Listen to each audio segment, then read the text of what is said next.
And welcome everybody to the beginning stream of the end of April. That was a really roundabout way for me to say that, and I apologize immediately. But thank you everybody for being here. As always, I am your faithful host, TheOtherJames.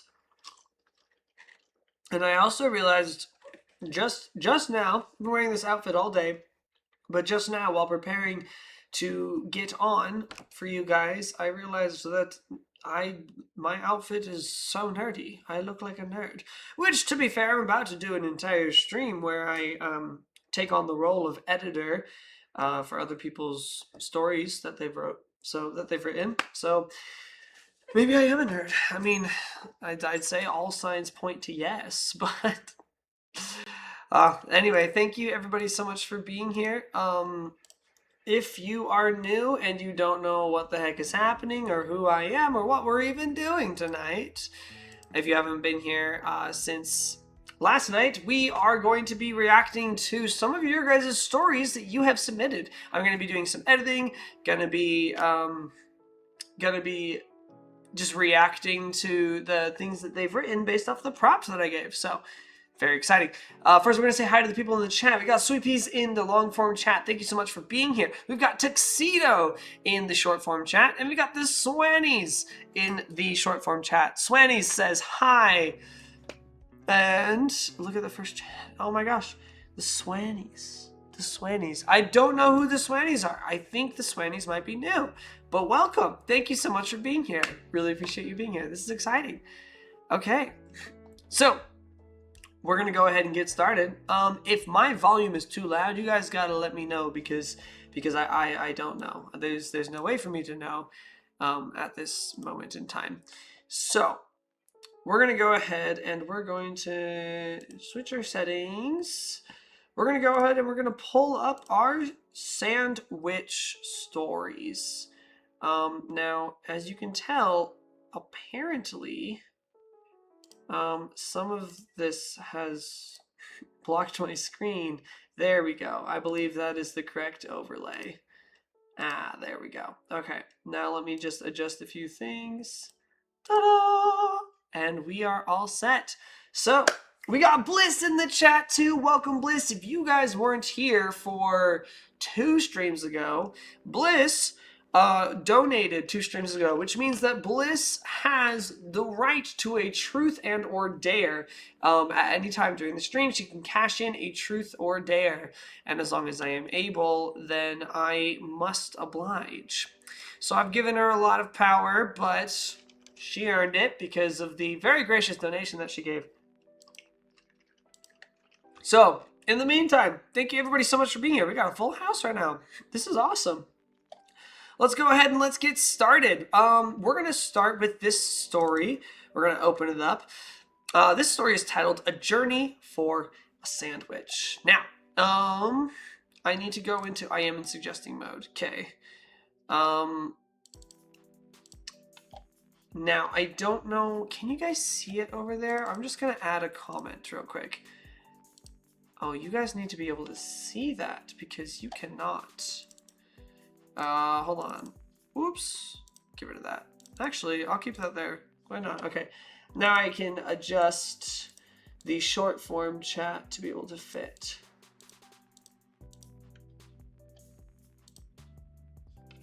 Okay. Just this one, please. Going to unlock that. Okay. I'm going to scoot this to the side so you guys can all see it. Wonderful. All right. Okay. This was written, let's see. By our Discord member, Shiloh. I did dare you though, didn't I? Bliss said. Bliss! But I don't remember. Did you in like the previous stream? Because you gotta let me know because I don't know right away. So this was a story written by one of our Discord members, Shiloh, and thank you so much, Shiloh, if you're watching. Thank you so much for submitting this.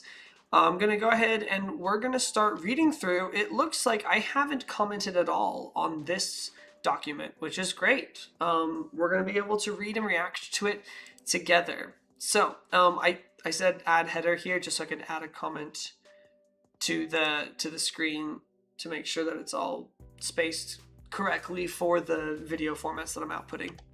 But I'll get rid of that afterwards. So we're going to go ahead and I'm going to turn down the music in my ear because it's distracting me and I don't need to hear it. Okay, starting off. I'd say the first thing, it'd be nice to have a title, but we don't need that. Considering that this is that's supposed to be a starter for a pass-along story, it's actually perfectly fine that we don't have a title. Usually I'd be like, at least put a heading, say chapter 1 or scene 1, or, you know, add a title. Or you can even just put untitled project or something like that. Totally fine. But for this, totally fine. A sandwich, Rowan asked, their eyes narrowed. Okay, first thing here. Actually, I'm not even gonna, I don't see a problem here. So, if it becomes, I was gonna say something about using a they, them character, which can be grammatically difficult. But for now, this looks fine. This looks fine. If it becomes grammatically difficult to understand, that's when I will put a comment there. But for now, no notes. A sandwich, Rowan asked, their eyes narrowed. Eyes tracing over the other. Ooh, okay, there's our first thing. Eyes tracing over the other. There's a couple things here. One, it's not a complete sentence. It looks like you're trying to say, Rowan asked, their eyes narrowed, tracing over the other, right? Because you're talking about like their eyes narrowed, tracing over the other, and I'm assuming you mean the other person. So I personally would just delete the second eyes and put a comma there. So Rowan asked, their eyes narrowed, tracing over the other person, right? But I'd have a question mark here, and I would say, you know, this is a good opportunity. This is a good opportunity to describe who Rowan is talking to right off the bat. Tracing their eyes narrowed, tracing over the other villager, or tracing over the man they were speaking to, you know, or such like that. So this is a good opportunity to describe the other person in the conversation very simply. Okay. A sandwich, Rowan asked, their eyes narrowed, eyes tracing over the other person. Real quick, Sweet Peas came in and said, Happy Friday, everyone. Happy Friday, and thank you so much for coming. I'm very excited to have you here. Wasn't the weirdest request they'd had. Okay, so actually, Shiloh does something interesting here. This wasn't the weirdest request they had is technically not grammatically correct, but I say keep it. Because this is clearly, the style of narrative is clearly narrating the thoughts in the person's head. And that's how I think. I don't necessarily think, it was not the weirdest request that I have had. I don't think that way. I think in like short phrases. Instead of saying the whole thing, I might think, wasn't the weirdest request I've had, right? And that's totally fine. So personally, I'm like, yeah, go for it. Push the limits, you know, right outside of the box. Absolutely. Absolutely. Wasn't the weirdest request they'd had. You couldn't complain when the money was offered. But this one in particular was baffling.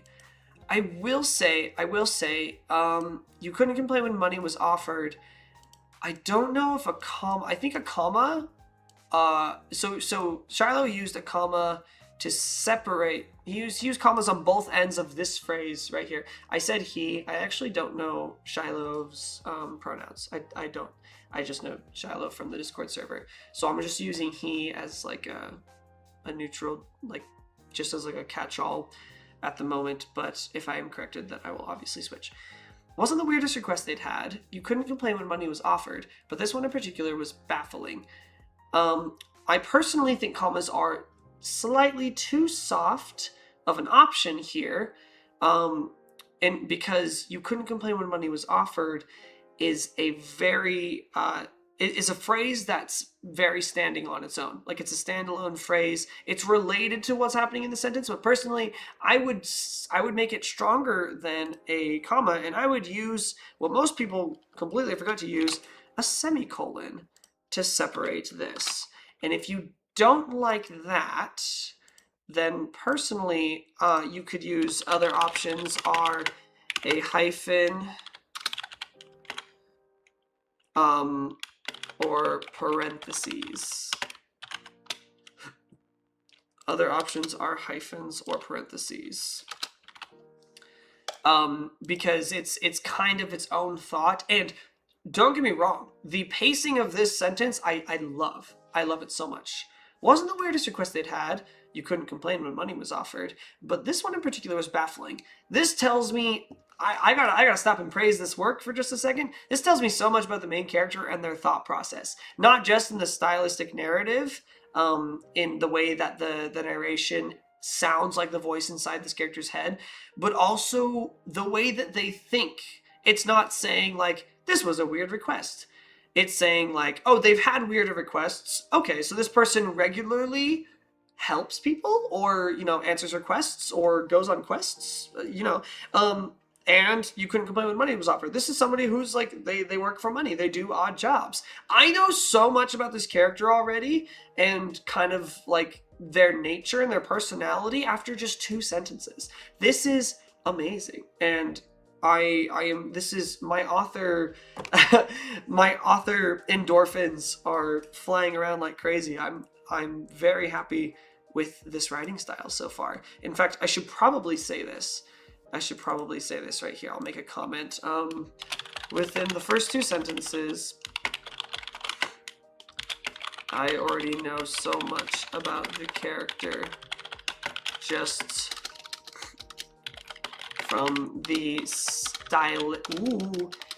stylistic nature of the narrative. Great job. Yeah, this is a great start.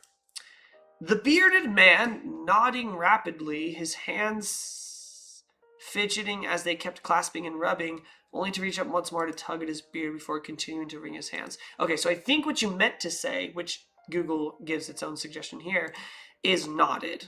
The bearded man nodded rapidly, his hands fidgeting as they kept clasping and rubbing, only to reach up once more to tug at his beard before continuing to wring his hands. I freaking love this. You know what Shiloh didn't do? He described this motion 4 different times and never once repeated the same word, which is freaking amazing. Like, I need you guys to understand, this man's hands, not only are they fidgeting, but they're clasping, they're rubbing, and he's wringing them. In one sentence, this author managed to describe that with 4 different words. Which, I mean, some people might say like, wow, that's like really overkill. And, I might agree, especially if Shiloh will continue to describe this motion later in the conversation. He can save some of these words to use in those later sentences. But as for right now, this is great. So I'm going to highlight this, add a comment. You described the motion of his hands 4 different times and never repeated the same word to describe it. Fantastic job. All right. And now we're done with the first paragraph. Sweet Pea says, are we going to play the game tonight? I miss you so much. Oh, I miss you too. Thank you very much. Mr. Snow is also in the chat. He's one of our staff members on Discord. Sweet Peas, I'm not sure which game you're referring to. You might be talking about Undertale, which is the most recent game that I was reacting to. But let me know, which game are you asking about? Yes, it's been missing since this morning, he cried, quickly rushing towards his shop, guiding his neighbors towards the entrance before scurrying in himself. No notes? Very nice, very nice. Rowan hummed, turning to the other 2. Here is where I'd put a comma. Rowan hummed and turned to the other 2, because it's 2 actions you're describing, the humming and the turning to the other 2. Apparently there's 2 other people with him, which is a very natural way to drop that this is a trio of main characters. But Yeah, just put a comma there because either use a comma or use and because it's two separate actions, right? Rowan hummed, comma, turning to the other two. Both Asher and Willow standing there holding the current task they had already taken on last night. Okay, this is another instance like earlier when you said their eyes narrowed, tracing over the other. This is another instance where I think you meant to continue that sentence. And you can, but also you can I think you can simplify this. Let's try this. I don't think you need the word both because it comes right after you saying two, the other two, right? You can say Asher and Willow stood, whoops, out of space. Asher and Willow stood there holding the current task they had already taken on last night. And you can decide whether to keep there or not. This word can stay or go. So Asher Willow stood there holding their current, or Asher Willow stood holding the current task they had already taken on last night. Okay, so they're already in the middle of fulfilling a request, so that's awesome. They're already in the middle of a job, and it's awesome that we are, told that immediately. Asher didn't seem too bothered about being detoured again. In fact, he looked amused by the situation. Willow, on the other hand, was yawning. Chin resting on the basket in her arms, already half full with the fresh herbs they were accomplishing for the local apothecary. Fantastic. Fantastic. I don't have any notes here. This is wonderful. I already know things about both these characters. I can envision them right now. I don't need to know the color of their hair, the style of their hairdo, the color of their eyes. I don't need to know all of that to be able to picture these characters in my brain right now, just based on their actions and their behavior. That's really all I care about as a reader, right? As their physical, if the physical descriptions are out of the ordinary, and a character would actually be thinking about it as they look at this person and be like, oh wow, that's an out of the ordinary appearance, then that makes sense to say something, right? But I just love the way that these two characters are being introduced right now, because I know everything I need to about them at this point in the story, and it's great, and it's very natural. Okay, sorry, I didn't even finish the sentence. Chin resting on the basket in her arms, already half full with the fresh herbs they were accomplishing for the local apothecary, Miss Ufield. Apothecary. Okay, Google search time. Is apothecary a place or person? Because I've only heard it referred to as a place. An apothecary is historically both a person and a place. You learn something new every day. That's awesome, Miss Ufield. Just like for, if I'm being nitpicky, for Miss, I would say,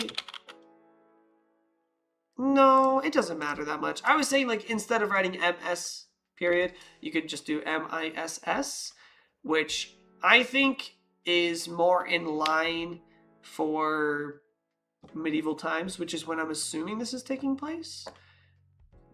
Who knows? Because in medieval times, I don't know if they used abbreviations in their writing like that. I might be totally wrong here. Actually, it's worth another Google search. Let's look it up. In medieval times, did they write Mr. or Mr.? In medieval times, neither... Okay, Mr. wasn't a word. All right, let's do Miss or Miss. They did not write Miss or Miss. Okay, I guess in medieval times, neither of those titles existed. So I guess we learned something new. I'll let you know right there, real quick. Found out in medieval times they didn't use the phrase Miss, or they didn't use the title. Didn't use the title Miss or Mr. I didn't know that before. Okay, I was thinking it seemed a little bit out of place to have an abbreviated title. I was like, I don't think that was a thing.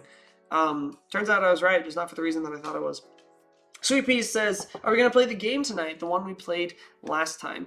I really am not sure. I don't remember which stream was the last one you were on. If you do remember what game we were playing, then, let me know. But I don't remember off the top of my head because we have a lot of games that we play. But at the end of the stream, with whoever's here, maybe we will play a game all together. The plans to finish the herb search... Ooh, hold on. The plans to finish the herb search and going back to Asher's home for the rest of the afternoon was cancelled based on Rowan's hunch. This was more complex than they were being led to believe. Okay, a few things here. So, the plans is plural, which immediately means that right below it, you wouldn't say the plans was cancelled. You would say the plans were cancelled. So, it's the plans, oh, put space there. The plans and going back were canceled. That's what you would say, right? The plans to finish the herb search. And instead of going back to, I would just say, combine it into one word. The plans to finish the herb search and returning to Asher's home to rest for the afternoon were canceled. Because plans as in plural. Because there's more than one of them. You would say were canceled, not was canceled. Based on Rowan's hunch, this was more complex than they were... Okay, side thing. So if you're saying... I think what you're saying here is that the plans were canceled as of now. Like, because of this guy who's lost his sandwich, their previous plans are now canceled. Because you're saying it's based off Rowan's hunch that this sandwich story might be more complex than just missing sandwich based off the guy's reaction. And I mean, fair enough, because it seems like a pretty extreme reaction for a missing sandwich.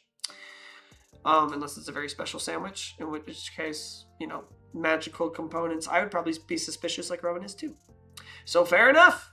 Good deal. But because it's like they're being canceled right now, when you say the plans were canceled, it's making me think a little bit past tense. It's still past tense because it was like they were just canceled. So I would add that. I would say the plans to finish the herb search and returning to Asher's home to rest for the afternoon were now canceled based on Rowan's hunch. Or were immediately canceled based on Rowan's hunch. Right? So I would add... I'm going to just put a comment here. Now canceled. Or just canceled. Or immediately canceled. Because it's just now happening. Okay. Rowan shrugged, comma, waving them in after the man. Giving a shrug. Ooh! Darn, that's rough because that's two shrugs in one sentence, and we don't need that. So giving a shrug and a good-natured smile. Let's just get rid of a shrug and. All we need is Rowan shrugged, waving the man after the man, giving a good-natured smile to try to cheer up as their. Wait, I think I just had a stroke. Giving a good-natured smile to try to cheer up their team as a leader. Okay. I feel like no, not even as a leader, as leader. This is a little clunky for me to read. I had to reread it a couple of times. I'd probably suggest a good-natured smile to try to cheer on their team as the leader. Suggestion. Cheer on their team as the leader. That's what I would say. That's what I would say. Instead. We got some chat going on. Death Star's here! Oh my gosh, so excited. Sorry, I'm late. I was in the middle of something. No worries. Thank you so much for being here. Sweet Pea said tail game. You might be talking about Undertale. But if I was describing Undertale, I probably wouldn't have described it as the tail game. And so I'm trying to think of what else it might have been. I'm so sorry. Okay, come on, let's help Mr. Hawthorne with his sandwich, they mumbled. Okay, here's the first grammatical confusion. This is the first grammatical confusion with writing a they them character. Writing a they them character is tricky because they them are the natural pronouns that you'll use when there's multiple characters in a scene, right? So right now what this reads like is, come on, let's help Mr. Hawthorne with his sandwich, they mumbled, and I'm thinking that all three of them are mumbling this in unison. And it doesn't make sense until I remember, oh wait, Rowan is they them, right? So in that case, what would read smoother is, come on, let's help Mr. Hawthorne with his sandwich, Rowan mumbled. Right? Unless you're not talking about Rowan, in which case, say who you're talking about. Asher or Willow, right? Especially if it's like a new speaker or a new paragraph, start with the name. Even if you're using like he, she, start with the name. Especially if there's multiple people in the scene, right? Start with the name so I know who's talking, and then as long as that's the only person you're referring to in the rest of that section, then you can use their pronoun, right? So writing a they them character is tricky, but when writing any character with pronouns, which is like all of them, any of them, but when writing any character with pronouns, dead Anna, wow, I got totally distracted. I think somebody's flirting with me in the chat. My fiance's in the chat, just to let you know. Jocelyn, my fiance. I'd probably turn the next bit into its own sentence. Period after canceled. Canceled.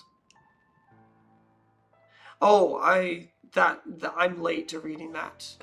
That was bad. That was previously. I apologize. We're canceled. Based on Rowan's hunch being another sentence. Yeah, you could make that a different sentence. It is a bit of a run-on sentence, but it's not the craziest sentence that I've seen, so it works still. It can go either way. You would just have to, reconstruct the second sentence to make it a full standing sentence on its own.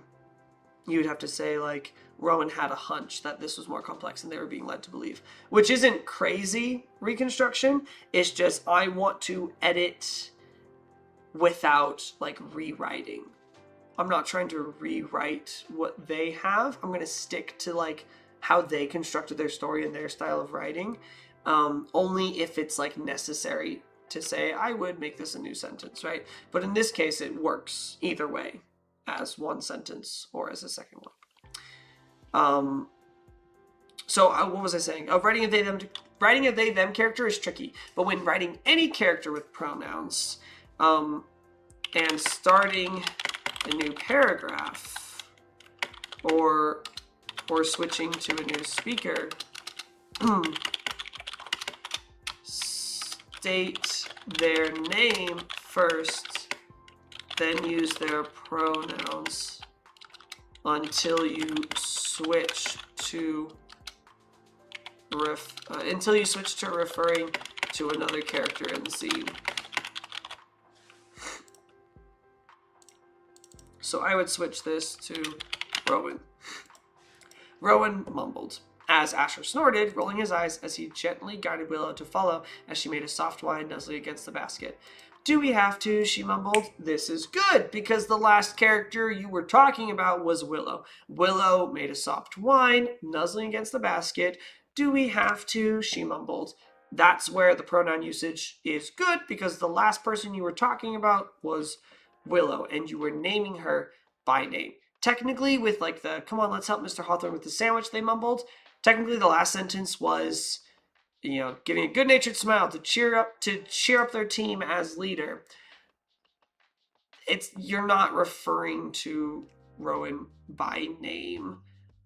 I mean, you did at the beginning of that sentence, but it was a long sentence. So, and especially because the last two subjects you referred to was leader and team. So I don't know which one you're talking about when you use the they as the word that you when you use they as the speaker pronoun. Sweet Pea says that's the one. Okay, so Undertale. We are talking about Undertale. Maybe we might play Undertale later. Who knows? Dead Anarchist. I totally forgot that I was reading your comment. Came in and said, "Hi James, you look extra handsome today." Wow. Thank you. I was calling myself a nerd earlier based off how I look. And my fiance said it's true. He does look very handsome. Thank you so much. Okay. Do we have to? She mumbled. We did use this word 2 times in a row. So switch it up. We used mumble 2 times in a row. We don't need that. It's just a sandwich. Can't you make a new one? She mumbled. Oof! 3rd time in a row. Yeah, definitely switch. Definitely switch this up. But also, you don't have to, you know, if she says, "Do we have to?" She mumbled. "It's just a sandwich. Can't you make a new one?" She mumbled. You actually don't need this at all. You know, you actually don't need this third. You actually don't need this second statement of speech. You already did it earlier, right? You don't have to say, "Do we have to?" She mumbled. "It's just a sandwich." She mumbled, right? You don't have to say that. So I would just get rid of "she mumbled," right? Just get rid of that entirely. You don't need it. As Asher chuckled. Oof. I would actually move as Asher chuckled to the beginning of this phrase. To the beginning of that paragraph, I mean. Based on everyone's hunch, this is more complex. Not really just a comma, but oh yeah, I guess you could have formatted the sentence that way. It would be a personal choice in my personal style. I try not to have long run-on sentences. Yes, some people have very brief, short sentences. Old Man in the Sea. And then some people have really long sentences. And Sarah Meaden. And so, you know, it's not that either way is wrong. It is just a stylistic choice based on the author. For writing professionally, don't take my comments. And I guess you technically don't need that either. So, yeah. Delete, she mumbled as Asher chuckled and put it at the... Asher chuckled. "You know, Mr. Hawthorne, it's probably an important merchant knowing him." What does that mean? Sweet Peas asked, "How's your wedding going planned?" We are almost ready to send out invitations. We have not yet. But we are almost ready to do so. We will be sending out about 200 invitations. Not only do we have to make the invitations, but we also had to like count who we're sending paper invitations to and who we're sending like digital invitations to. So that's the current spot that we're at with the wedding. Jocelyn has her dress. The girls are all getting their dresses right now. The boys will get their ties later. Okay, you know Mr. Hawthorne is probably an important merchant knowing him. Usually I would say this sentence doesn't make sense, but I mean, speech from a character doesn't necessarily need to make sense because narration should make sense.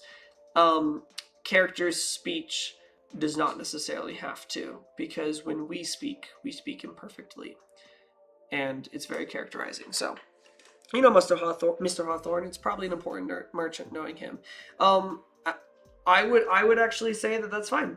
I would say that in this moment, the characters know what Asher's talking about. And if I think about it for just a moment, I'm like, okay, yeah, what he probably means to say technically, on a technicality, is this sandwich is probably related to an important merchant, or it's something that he was making for somebody. You know, I can read between the lines. So this is great. Yeah, no notes there.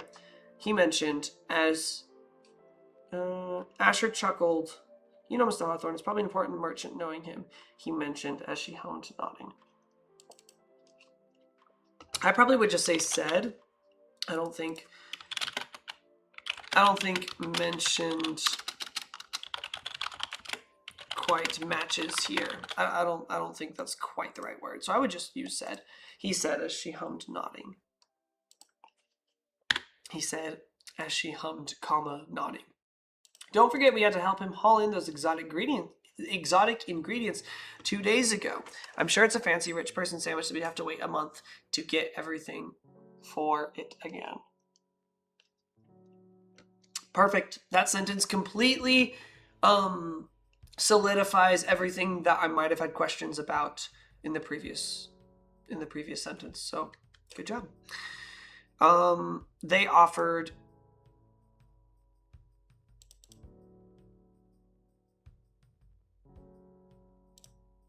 yeah, this is another, technically the last, like, they can refer to the he, the she, or the everyone, right? And it can also refer to Rowan. But you haven't mentioned Rowan's name since mentioning Willow and Asher's name and Mr. Hawthorne's name in the dialogue. So, yeah, you definitely want to put their first name there. Rowan offered as Willow. I would say don't overuse the as, right? Rowan mumbled as Asher snorted. He said as she hummed. Rowan offered as Willow's head jerked up. I would say don't overuse that.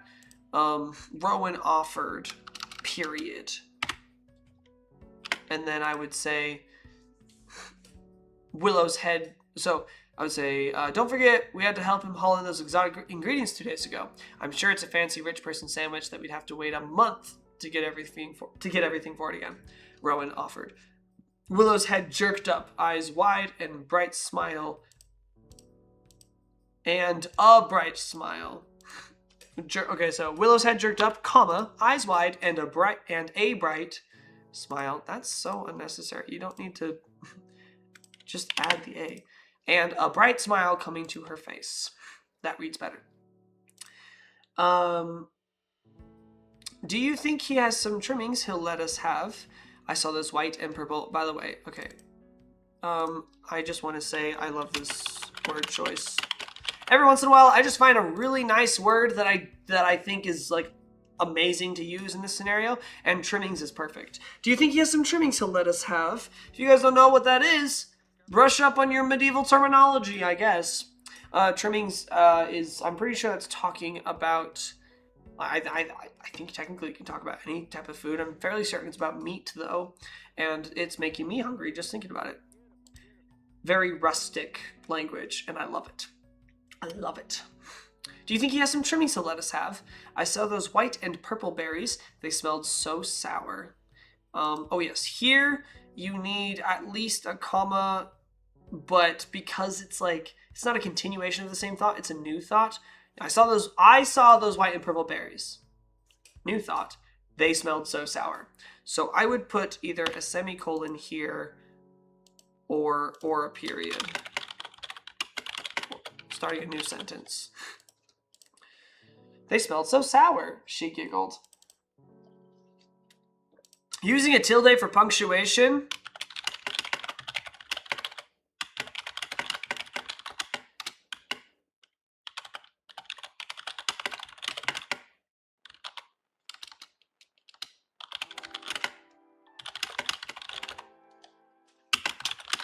Okay, using a tilde, which is what this little squiggly line is called, using a tilde for punctuation, I actually like it. I wish authors used it a little bit more. I don't want it to be overused, but I think it's great for indicating tone.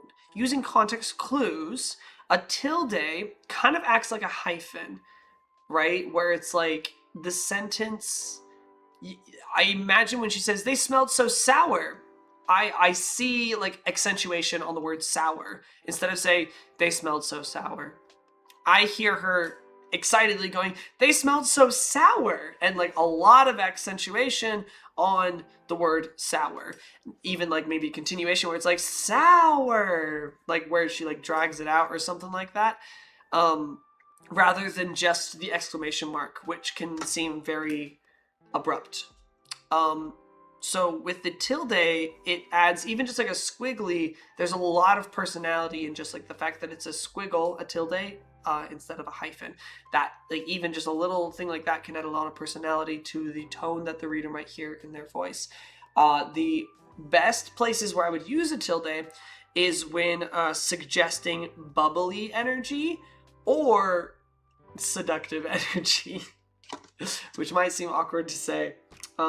But if somebody's being like romantic, I might add a little tilde, a little squiggly line at the end of their sentence. And again, it's based on context clues. So here, I don't think she's being flirtatious. I think she's, I can tell that, especially because it says that she giggled, bouncing a bit in her step. The tilde works. Long story short. She giggled, bouncing a bit in her step, her curls bouncing with her. Okay, we use bouncing twice, but I love the descriptive language to naturally give us a visual idea of just her hair. You know what I was saying earlier when I was like, hey, I don't need to know the style of their hair when you introduce them. Let that naturally come in to the story. It doesn't get more natural than this. This is like your perfect average way of introducing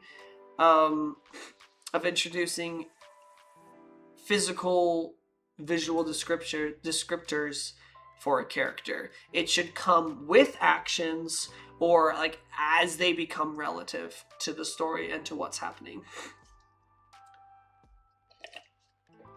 Death Star said, this is random, but my brain is making me hear the night music in Terraria. I don't know where it's coming from.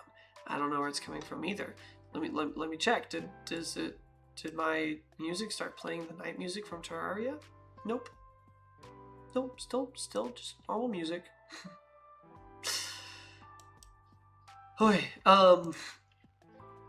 Okay, we're almost done real quick, but I just want to remind you guys real quick that we do have our super chat goal. The next person to give a super chat will unlock the next super chat goal, and you guys will earn a free truth or dare that you get to give to me. So, is that a bad idea on my part? Maybe, but seems like a pretty good deal for you guys. Okay, so she giggled, bouncing in her step.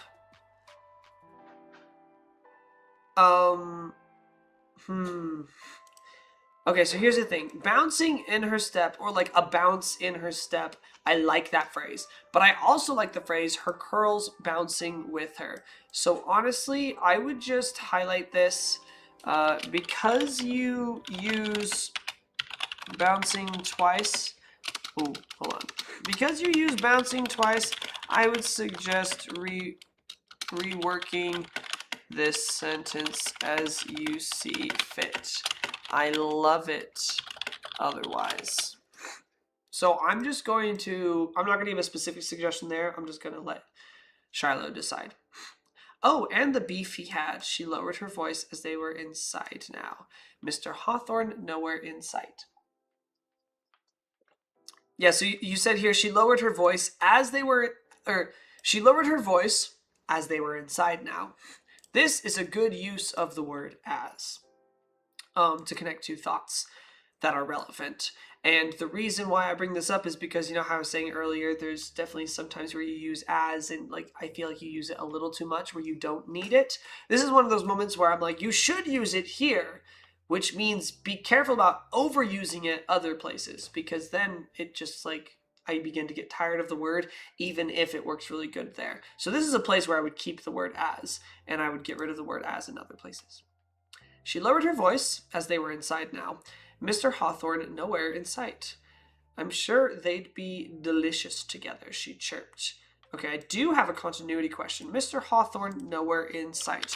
Do they at least hear the chatter of him and the townsfolk that followed him inside only seconds beforehand?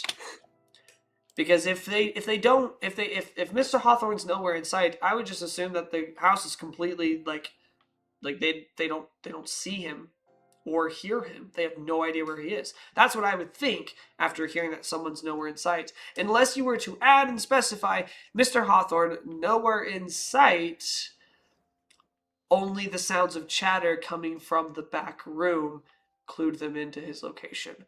You know, otherwise I'm like, where did he and all the townsfolk who followed him into his shop go? Did they just vanish? Oh, I forgot. Her curls bouncing in step with her, maybe. Not a bad idea, Jocelyn. I hope that the authors of the story get to actually watch my live commentary, even if they're not watching it live, if they watch it later. I hope that they actually come and they hear the actual words that I say, because I say more than what I leave for them in the comments. I'm sure they'd be delicious together, berries and beef. Honestly, get me a nice beef with like some berry sauces. Oh, that sounds so good. Oh my gosh. She chirped. Aha! I love this! Another fantastic word choice. Love it.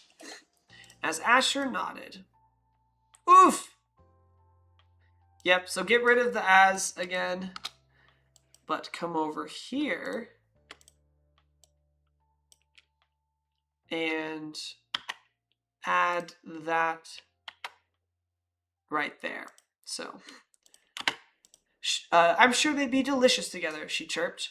Asher nodded. Honestly, that sounds tasty. Right? She laughed, lowering the basket much more awake. Lowering the basket, comma, much more awake than before. Rowan chuckled, brushing back their hair as they nodded. This is almost perfect. Almost perfect usage of a they them pronoun. Because remember, they can refer to plural.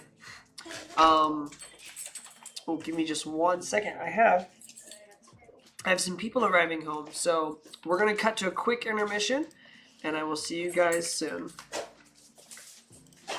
You're welcome.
All right, we are back. Sorry for that interruption, everybody. But don't worry, we will get right back into what we were doing. Thank you, everybody, for your patience. Thank you for sticking around. Anything happy while I was gone? Let me know, because we have Dawn, who's just joined the chat, so thank you so much for being here. I think your name is Dawn. There's a lot of letters in there, but the first three spell Dawn. So, okay, what were we in the middle of saying? I think I was saying, oh, right, she laughed, lowering the basket, much more awake than before. Rowan chuckled, brushing back their hair as they nodded. At this point, in this same paragraph, right, we talked about she, which refers to Willow. When Rowan chuckled, brushing back their hair, because they can literally refer to any singular or plural person in this scene, I need to know that Rowan brushed back their own hair, right? So Rowan chuckled, brushing back their own hair as they nodded. That makes sense to me. I'm like, okay, because for a second, it sounds like Rowan might have been brushing back Willow's hair. You know, I don't know. So you need to... That's the tricky thing about using they them pronouns, is because it can be grammatically confusing unless you need to take an extra effort to specify sometimes. I am sure I can convince him to let us have a bit of any scraps he may have. He's always been good about that, they mused. Rowan chuckled, brushing back their own hair as they nodded. I'm sure I can convince him to let us have a bit of any scraps he may have. He's always been good about it. That, they mused, looking around the shop. Once again, just because they them is tricky, I would say Rowan mused, and then over here they mumbled, right? Because, I mean, yes, you said Rowan here, and you haven't mentioned anybody since, but because it's like Rowan, their own hair, they nodded, they mused, they mumbled, the longer you go without re-specifying, especially if it takes several paragraphs, the more confusing it might get. Because at any point, grammatically, you can say they and refer to all of them in the room, right? So with they, them, it is important to more regularly redefine who you're talking about, just so that we know that we haven't strayed, we're still on the same page. So here I would say Rowan. Rowan chuckled, brushing back their own hair as they nodded. I'm sure I can convince him to let us have a bit of any scraps he may have. He's always been good about that, Rowan mused, looking around the shop. Well, if I can find him, they mumbled, narrowing their eyes. Honestly, maybe I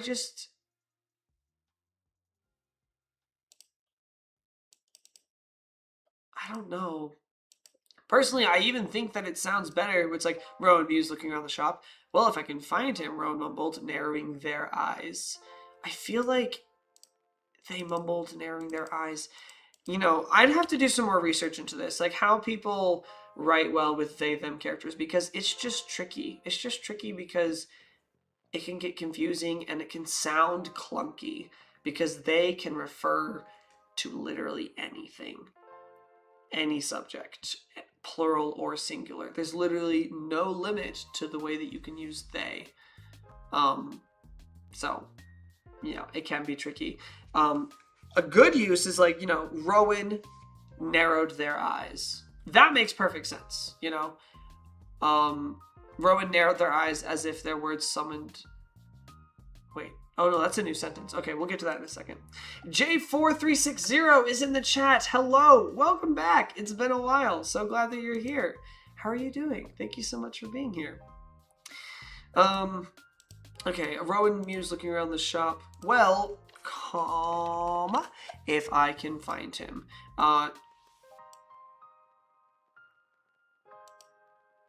I'm going to keep reading before I make a comment about this.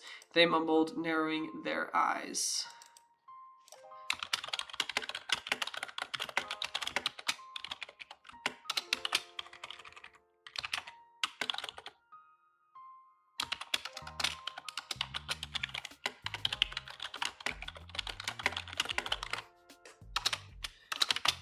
just writing a few comments. They mumble, oh, so, well, if I can find him, Rowan mumbled, narrowing their eyes. Period. As if their words, well, actually, as if their words summoned him. As if their words summoned him, he came rushing out the back area.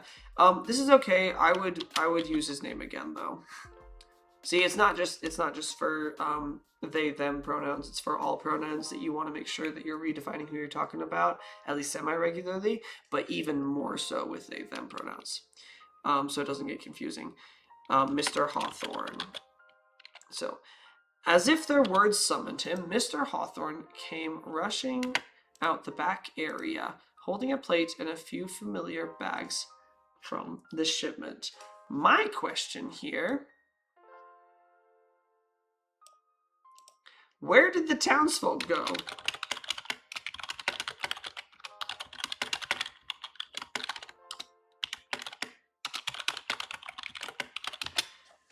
All of the townsfolk that followed him inside of his shop, where did they go? Did they disappear? There's a slight continuity error there. Rowan took a mental note they were right about it being a really expensive sandwich. I don't often do this, and so I'm not going to. I think that this sentence would flow better if you used the word that. Rowan took a mental note that they were right about it. But you might even say, instead of that, Rowan took a mental note, they were right about it being a really expensive sandwich. I would say Rowan took a mental note, they were right, or Rowan took a mental note that they were right. I'm going to put both. Rowan took a mental note. Rowan took a mental note that, that they were right. Perfect. Okay. Oh, we got somebody else in the chat. Caden Gray came in the chat. Thank you so much for being here, Caden. Caden Gray coming in the chat with a joke that they have prepared. Here it is, the plate that held it, he woefully bemoaned. Looking at the plate sadly. This is a wonderful sentence. This is a wonderful sentence. I might change one thing though. Looking, I would say we can make that I would say gazing. To follow the prose of the rest of the sentence. Let's use a fancier word for his gaze. Here it is, the plate that held it, he woefully bemoaned, gazing at the plate sadly. I could even, I would say, we could even, I want to add another comment there. It's not letting me though. Use a fancier word than sad as well. We could even use a fancier word than sad, if we wanted to. He woefully bemoaned, gazing at the plate in sorrow, in loss, in grief, gazing at the plate with distraught. There's tons of different ways that we can say that. Sweet Pea says, I'm back. But I love that story. Rowan hummed, comma. One of your favorite writing sins, I'm noticing, is not adding commas when there's two separate actions. Rowan hummed, nodding as they took in the crumbs and bits of sauce, along with some kind of vegetable remnants. Actually, hold on. So instead of starting a new sentence, because that's not a new sentence, let's say along. Rowan hummed, nodding as they took in the crumbs and bits of sauce, along with some kind of vegetable remnants. Honestly, actually, I'm just going to help you out here. I would just say get rid of along and get rid of some kind of. Let's just get rid of that. So the sentence, instead of saying along with some kind of vegetable remnants, instead the sentence is Rowan hummed, nodding as they took in the crumbs and bits of sauce with vegetable remnants. Ta-da! You're welcome. Their eyes quickly flicked over to the bags. This is good. Hey, this is good. Rowan hummed, nodding as they took in the crumbs. That's a good use of they, them, right? Their eyes quickly flicked over to the bags. This runs smoothly. It's kind of a case-by-case basis. Their eyes quickly flicked over to the bags, only to strengthen their shoulders. Their eyes quickly flicked over to the bags, only to strengthen their shoulders, feeling their two friends and partners in crime leaning on their shoulders instead of looking around them. Okay, this is a little long-winded. So let's figure out how we can, because this could be a really funny moment. It just needs to land correctly and not be confusing. Sweet Pea says, what did everybody else have for dinner tonight? I had chicken nuggets for dinner. I had soup. But I don't remember what kind of soup it was. But it had potato in it. It had potato. Where is your fiance? Tell her I said hi. My fiance's in the chat. Fiance, say hi. Okay, their eyes quickly flicked over to the bags, only to strengthen their shoulders. Okay, here's the thing. Immediately my brain says, why are they strengthening their shoulders after looking at the bags? Like, it feels like these two things are related, but they're not. The reason that they have to strengthen their shoulders is a sudden distraction. So we should transition a little bit smoother, a little bit more concise to that. I would say their eyes quickly flicked over to the bags, only to suddenly have to straighten their shoulders or strengthen their shoulders or fortify their shoulders, right? Only to suddenly have to, because like they're not strengthening their shoulder. I keep saying soldiers. Oh my gosh. What the freak? I have like a lisp when it comes to like S versus SH. I don't, but like suddenly I've acquired it. Their eyes quickly flicked over to the bags. And so they're not strengthening their shoulders because like, oh look, bags, right? That's not what's happening. Their eyes quickly flicked over to the bags, only to suddenly have to strengthen their shoulders. And that we'll get to the rest of the sentence in just a minute. Somebody had burger. My fiance had a burger tonight. Lucky. Where's mine?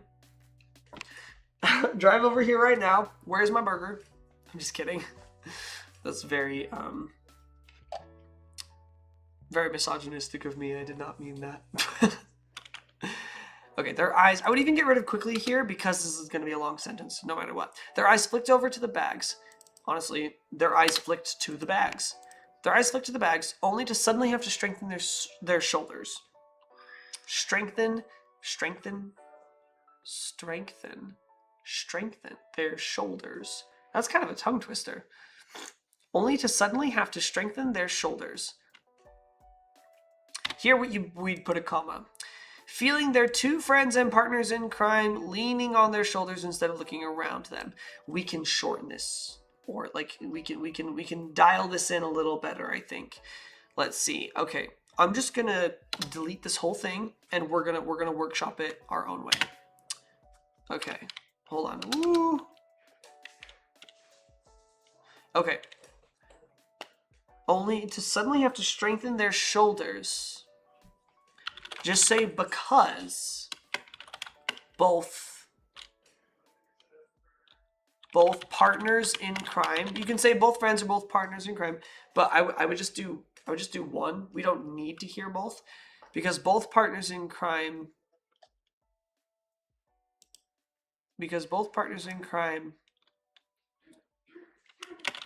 Were leaning over Rowan's frame, because we don't want to say shoulders too often. Instead of looking around.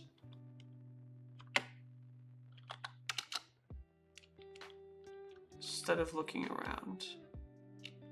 them. Okay, let's see how this reads. Their eyes flicked to the bags, only to suddenly have to strengthen their shoulders because both partners in crime were leaning over Rowan's frame instead of looking around them.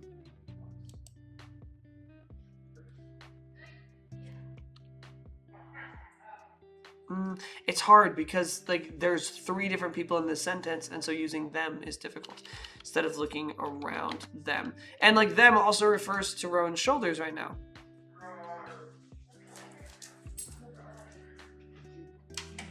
Over their shoulders instead of looking around them. I think that'll fit better. Okay, we will continue on.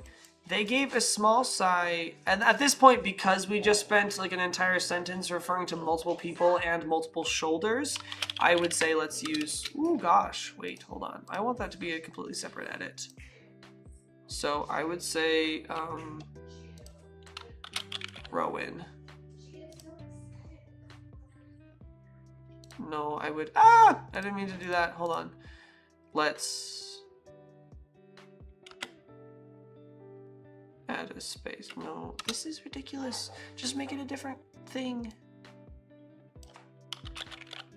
Rowan.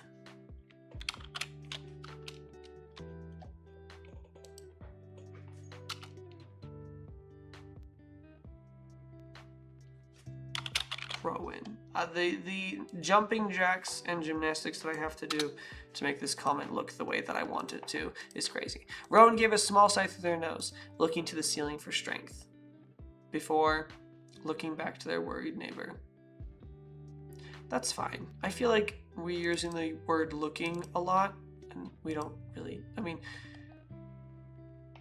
you know, he woefully bemoaned, looking at the plate instead of looking around them, looking to the ceiling, looking back to their word. I would say, yeah, we're using 4 lookings in the same paragraph, actually. So yeah, let's use something else there. To their worried neighbor. No worries, sir. So no worries, comma, sir, period. I'm sure we can find this sandwich for you. I don't know why he's sure of that, because usually when somebody steals a sandwich, they steal it to eat it. Like, so if there's like a plate that had a sandwich on it and it's empty, probably means somebody just ate it. They probably didn't like snatch it and run away with it. It probably means that it was eaten. So I don't think. I'm going to say, no worries, sure. Sure. Oh my gosh, these freaking SHs. No worries, sir. I'm sure we can find this sandwich for you. I wouldn't be too sure, just for continuity purposes. We've been learning a lot more in Spanish class. I miss you in the class a lot. Oh, thank you. Yes, to the chat. I used to teach a Spanish class. There's been multiple Spanish to English classes that I've taught both ways. So thank you so much. I miss you guys too. I wouldn't be too sure about that, because most of the time when there's an empty plate that was previously occupied by a sandwich, it usually means somebody has eaten it already.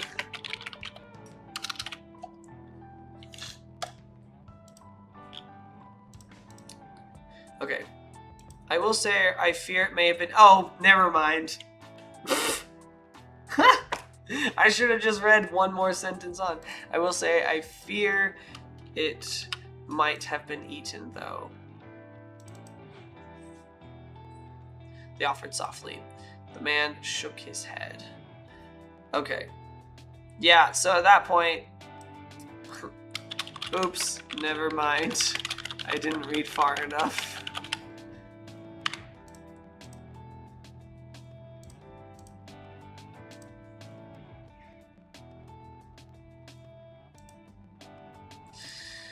The man shook his head, and that can be a period, not a comma. If you want to keep it as a comma, then you want to add it to the beginning of the next paragraph.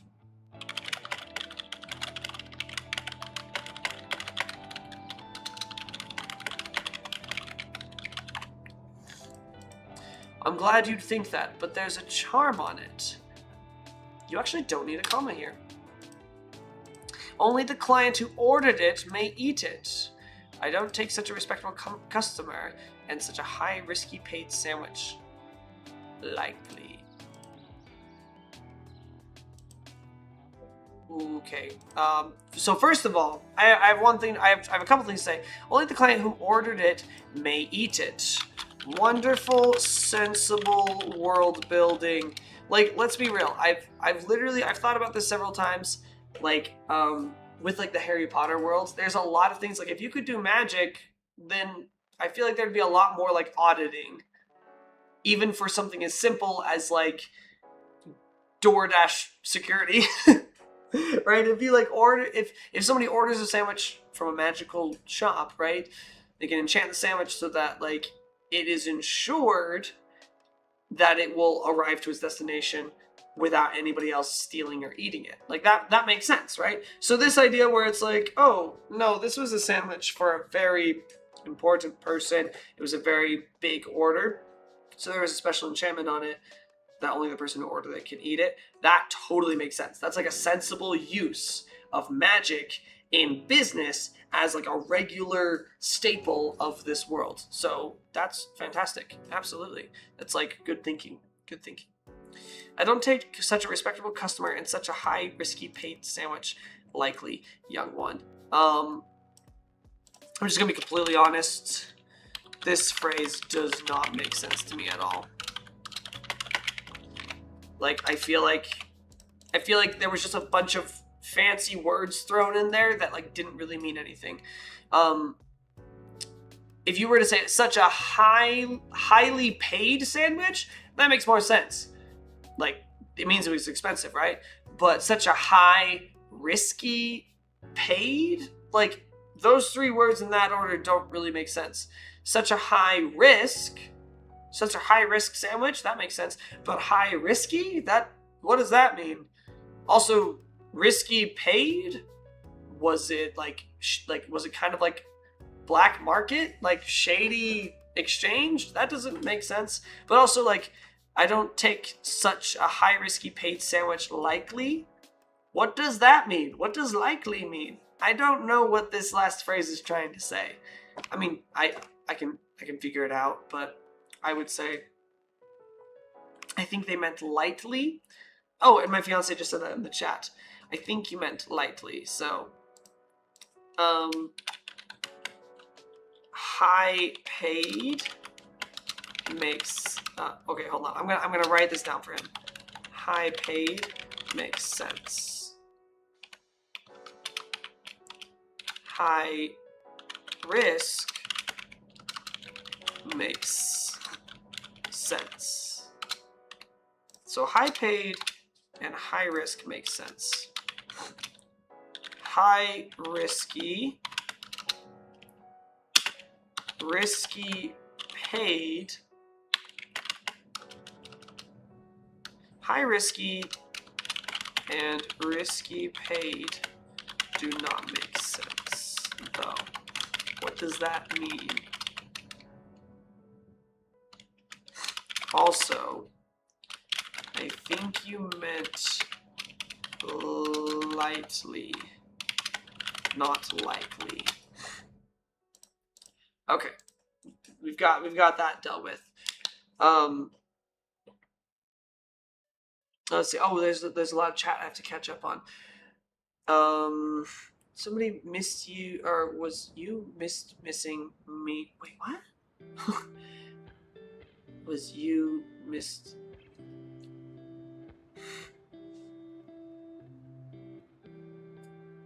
Oh, you got to meet her mom on Wednesday. Yeah, she's really sweet. What are your plans for this weekend? Relax, and hopefully spend time with some family and friends. High risk, prepaid sandwich, lightly. That's how I fix it. Yeah, that would work. Young one, he wagged his finger at them as Rowan tried not to roll their eyes. Memories of being a small child in this shop coming to them. Yeah, so that's not a complete sentence. just because of the tense. So I would just say, instead of coming, you have to make this a new sentence.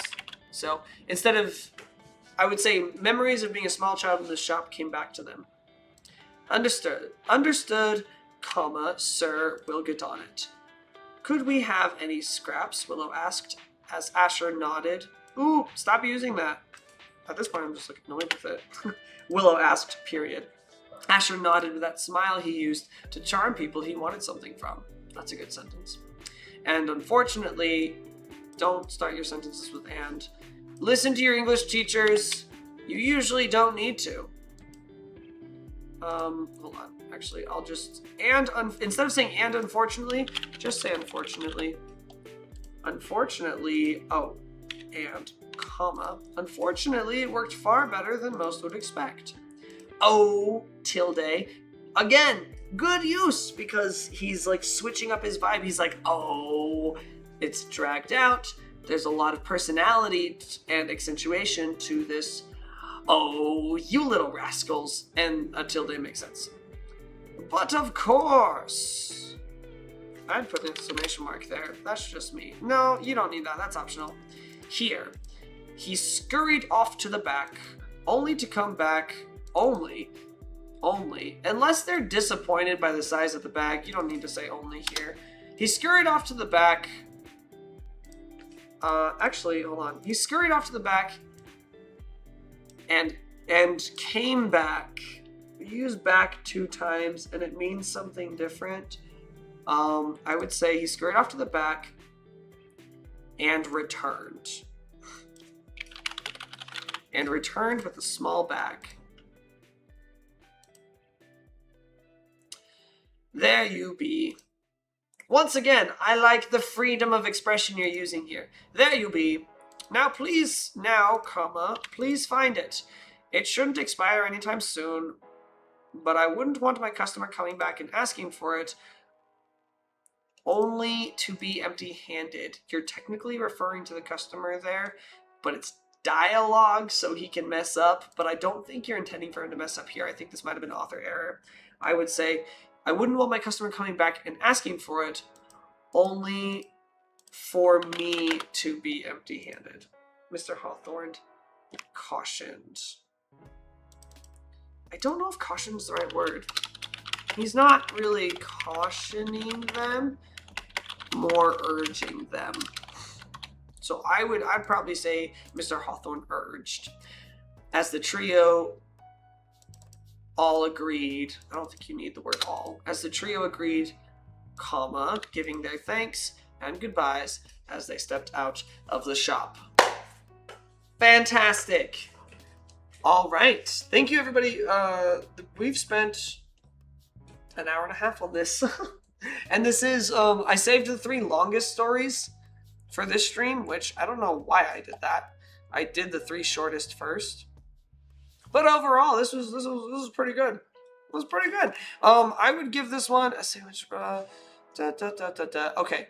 As far as, ooh. Okay. Okay, I'm stuck. So I want you guys to vote in the chat. Out of 5 hearts or stars or whatever you want to do. Out of 5 volcano emojis or whatever you want. How would you rate this story? Personally, I'm stuck between a 3 and a 4. I probably would give it. Okay, so I want to give it a 4 out of 5 because overall, this is a great starter. I love the characters. I love the descriptive language. I love the actual story that's being written. There's the weakness here is complete sentences, proper words being used, commas, punctuation, grammar. We're using some tenses. So I mean, I think because of technical issues, I would knock off another heart. So I'm going to put probably 3 hearts in the chat. I would rate this 3 out of 5, which I'd say is really, I'd give it 0.5 though. I'm gonna just give it a 0.5. I'd say 3.5 stars. because it's not quite a 4-star, but I don't think I'd put it all the way down to a 3-star. Maybe I should. I just don't want to be mean about it. Just because it's hard to pass along a they-them character and there's no Lucia. Oh, that's true. Oh, you know what? Yeah, okay, because I totally forgot. Because part of the ranking is how well did they follow the prompt. And the prompt stated that there should be a main character who is also a witch, possibly, and then possibly named Lucia, and we didn't get any of that. So yes, I'm gonna say 3 stars.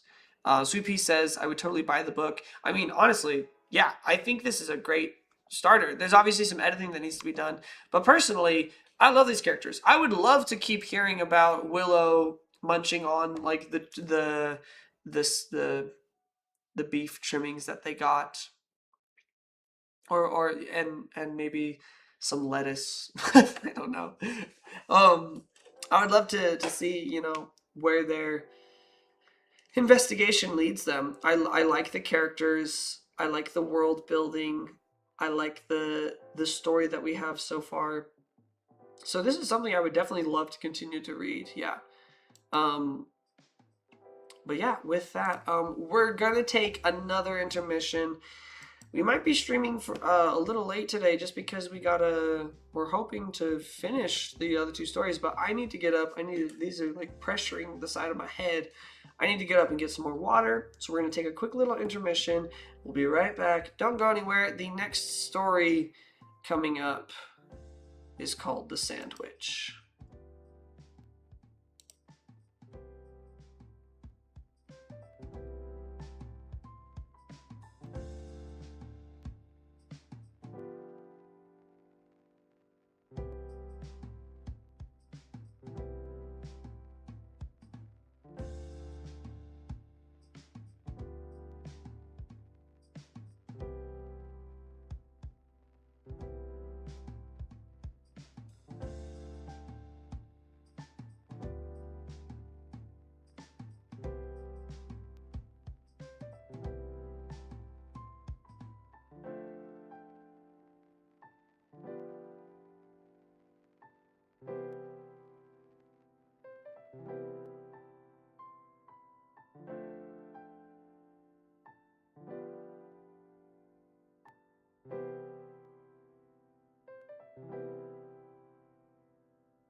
And we are back. Thank you for your patience. Thank you for sticking around. I hope that means that you actually enjoy spending time with us here.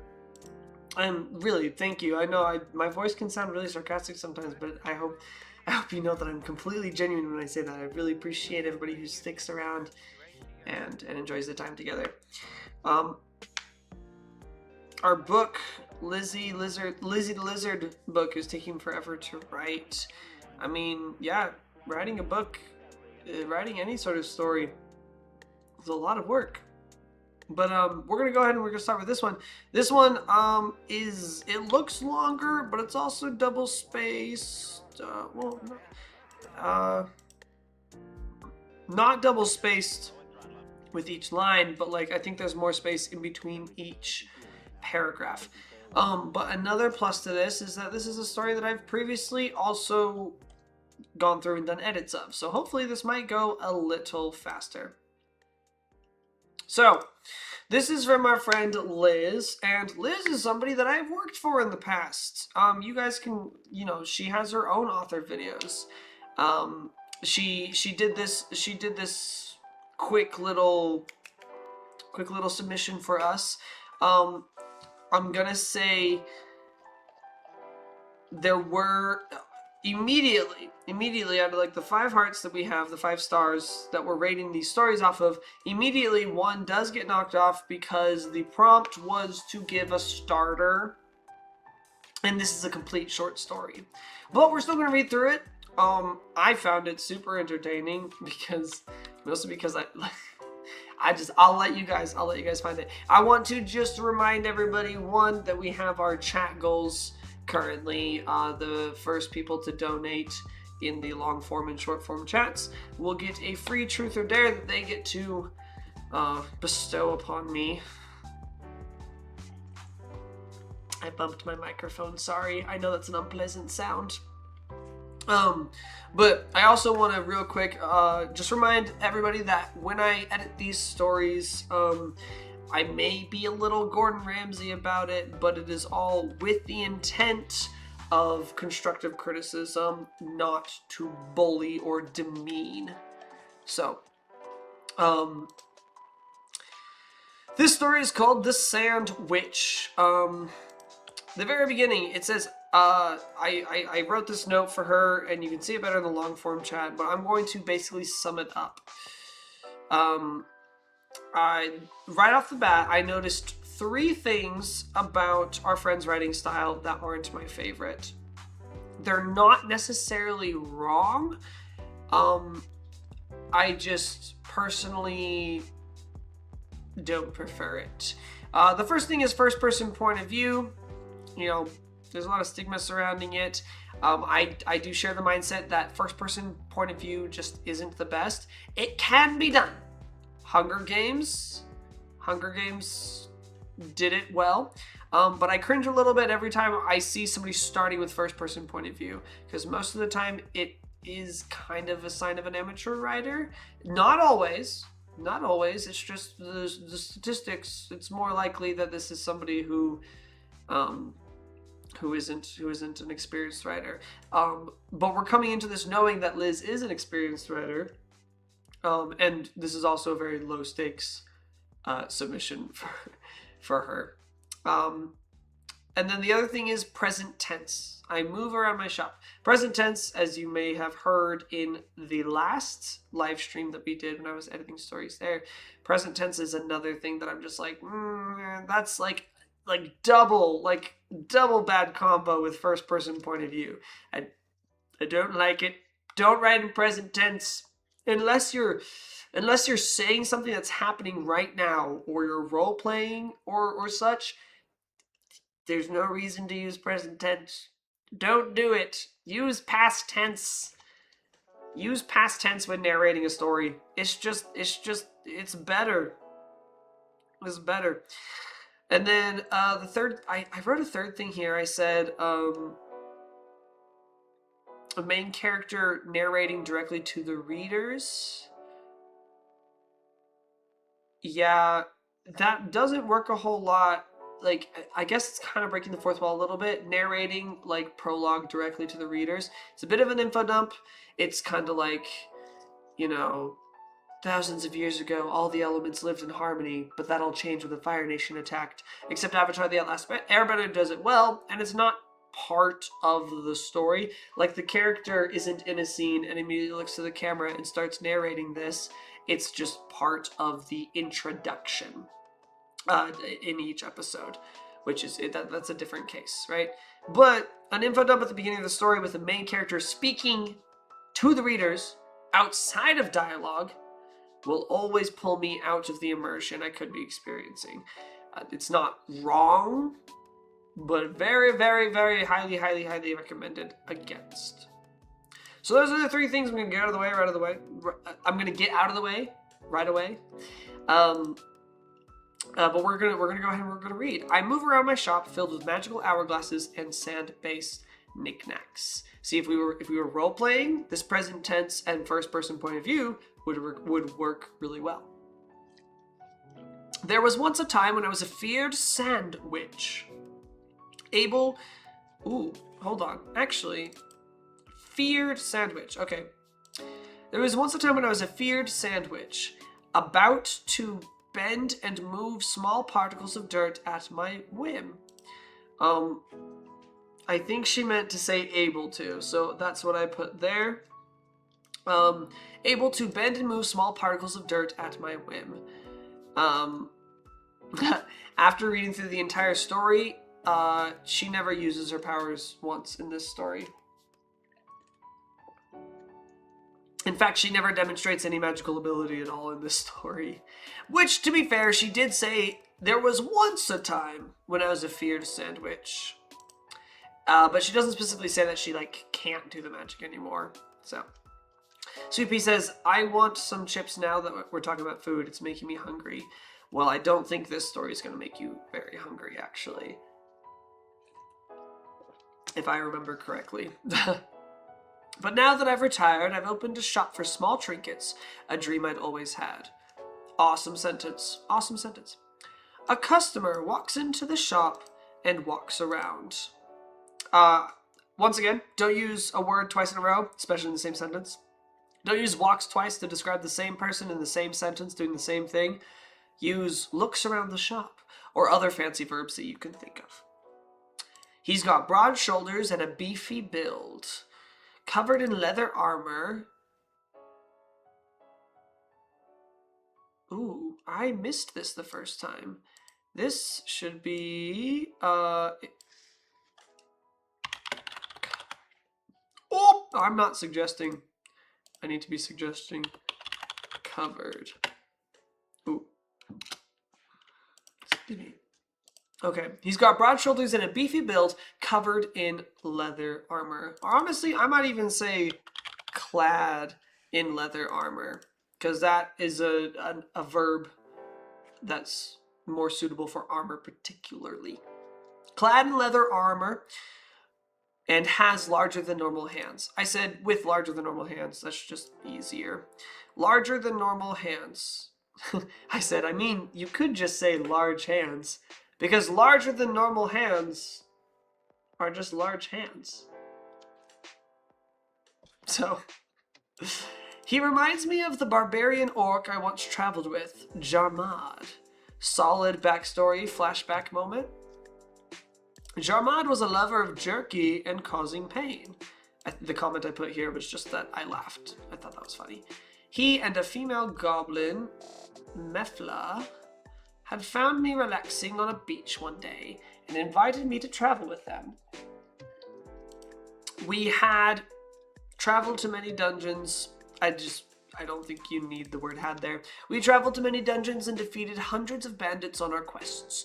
I don't even remember what we were aiming to achieve. Maybe we had no broader goal. She wrote have. I said I'll replace that with had, grammatically correct. Maybe we had no broader goal. Maybe chaos was all we wanted. I guess that makes sense if she was a feared sandwich. Oh, how I miss them. The orc retired and opened a china shop. Okay, fun fact. She wrote China here with a capital C. That refers to the country, not the dishware.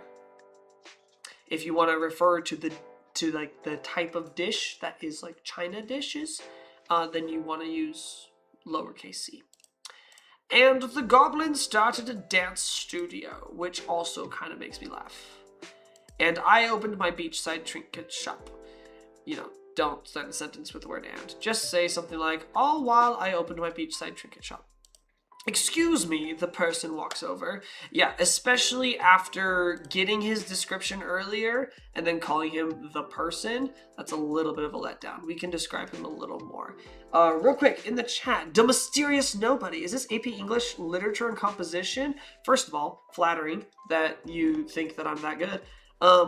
But these are stories that some of our fans have submitted, and I am an author myself, and so I'm going over and providing some free edits. And I probably do sound like an English teacher, and maybe that's in my future. Who knows? Sweet Pea says, tomorrow I'm going to the autism walk and then going to the bar shop, and then coming home, and then Sunday we're going to relax. That sounds like a pretty good weekend. Thank you for sharing. Excuse me, the person walks over. Yeah, you can say the man walked over, the dwarf, the half-giant, the bodybuilder, the warrior. You can tell me more about this guy. Especially because you've already described him as broad shoulders, beefy build, leather armor, and large hands. You can say more than just the person. The person walks over, his feet thumping against the hard wood. I like that. I offer a friendly smile. Yes? Your sign says you sell sandwiches? This isn't the first time people have been confused. No, dearie. I made a comment here. I said, technically, dearie is spelled with an IE at the end and not Y, but I approve of authors reinventing how made-up words are spelled anyway, so keep it if your heart so desires. No, dearie. I am a sand witch. A witch who specializes in earthly magic. She misspelled earthly, I corrected it. He frowns. But I want a sandwich. The comment I wrote was that I laughed again, and I genuinely do laugh. I think that line delivery is fantastic. But I want a sandwich. Unfortunately, I do not sell sandwiches. He crosses his arms. Then find me one. Something in his tone sounds familiar from my traveling days. 'Tis your quest. Technically, 'tis is an abbreviation of it is, which means you need a little apostrophe next to 'tis. I'm actually going to just replace the entire word so you can actually tell what changed. Replace 'tis with apostrophe 'tis. What are you guys doing this weekend? Maybe going to the county fair. We have a friend's party that we're going to be going to. Actually, funnily enough, with like the vibe of this story, it's an old D&D friend, so somebody we've been on adventures with before. And then on church Sunday and family night. Then find me one. Something in his tone sounds familiar from my traveling days. 'Tis your quest. Those words. They haven't spoken to me in years. Ooh, I can't believe I missed that. I think you meant to say they haven't been spoken to me in years. Poor customer service. Actually, Google, you're incorrect here. Those words, they haven't been spoken to me in years. What in the world? I'm just gonna check that because what was said in the chat? Poor customer service people having to deal with idiots wanting things that they don't provide. Right. I hate it. That's me though. I hate it when people come into my sandwich shop thinking that I sell sandwiches. I gave up questing long ago and became the quest giver, so I would never have to leave my shop. I'm sorry, I no longer take quests. This is reasonable, and this guy is kind of a jerk. It has been dispatched. Whether you like it or not, she typed weather as in like the climate, and I fixed that. It has been dispatched, whether you like it or not. It is your quest. With a huff, I walk around the counter. Sir. And it's at this point that I completely crash out at the logistics of this story. With a huff, I walk around the counter. Sir, Something inside me shifts, and my feet head towards the door. No, I don't want to. And it's at this point that I'm like, whoa. So wait, is there some sort of magical binding in this world that forces people to oblige when given a quest, even if they don't officially accept? If so, then that procures a lot of concerning implications along the lines of the Imperious Curse from Harry Potter, which, if you're not familiar, that's the type of magic where you can mind control, where you can control somebody against their will. You can just tell somebody to kill their wife because it's their quest, and they have to. I mean, this is the biggest. I'm like, no. I feel like there has to be something else that gets her on the quest besides just like plot device. If somebody says 'tis your quest, you have to, because that doesn't track. And if it does, then we need more. We need more explanations here. I said, I'm hoping you have some more lore explaining up your sleeve to clear this up later. Spoiler alert, there isn't any. And then we get a paragraph break, and we skip to, I've been walking for an hour. Why do they have to pick a spot so far from town? Yes, the solitude has been nice, but now that I have to go on a quest without transportation, it's not ideal. Without transportation, this is elder abuse. She's a retired old lady. Not only does this jerk of a guy magically force this poor old woman to find him a sandwich, she isn't allowed the opportunity to take any form of transportation. And then I wrote, I hope that when she finds a sandwich, she eats it. All the man said was to find one. Doesn't mean that he gets to eat it. Finally, the town comes into view. Next question, she had to go to another town? What? Are there no taverns or eateries in the town that she's from? Like, sister, oh my gosh, just pass on to the next life and hope it's better than this one. I'm reading the actual comment that I wrote back then, and I kind of shocked myself right there, but that is what I wrote. And oh, my fiance said, this was, I don't remember when I said that specifically, but I'm reading what you quoted from me. I love that. You should put that in the quote book on the Discord channel, please. Finally, the town comes into view. I take a breath, my old bones aching from the thought of the walk home. Goodness, the bakery is my first stop. Dude, it's been a while, the baker says. Her name escapes me, but her sun-kissed skin reminds me of when I traveled to the desert. That quest left me powerful and feared. I lived there for a long time before finally moving on to the next quest. Solid paragraph. No complaints there. Yes, it has. I'm on a quest. At your age? I have. I know. Did you walk here? I nod, and she gasps. A warrior, I corrected a typo, gave me the quest of making a sandwich for him.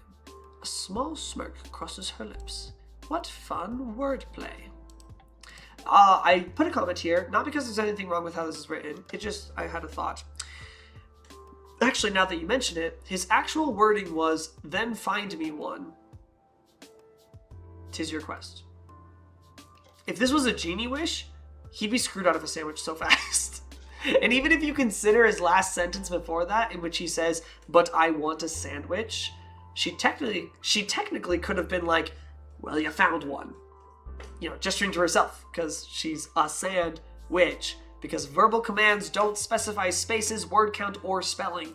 And then she could have just zapped him with a lightning bolt, roll the credits. I'm just saying, like, the magic of this, mandatory quest is not adding up. The confusion is made every so often, but this man is the first to have the gall to thrust a quest upon me for one. He giggles. Wait. What? Hold on. No. A small smirk crossed her lips. What fun wordplay. So, the baker changed genders, changed pronouns. Wild.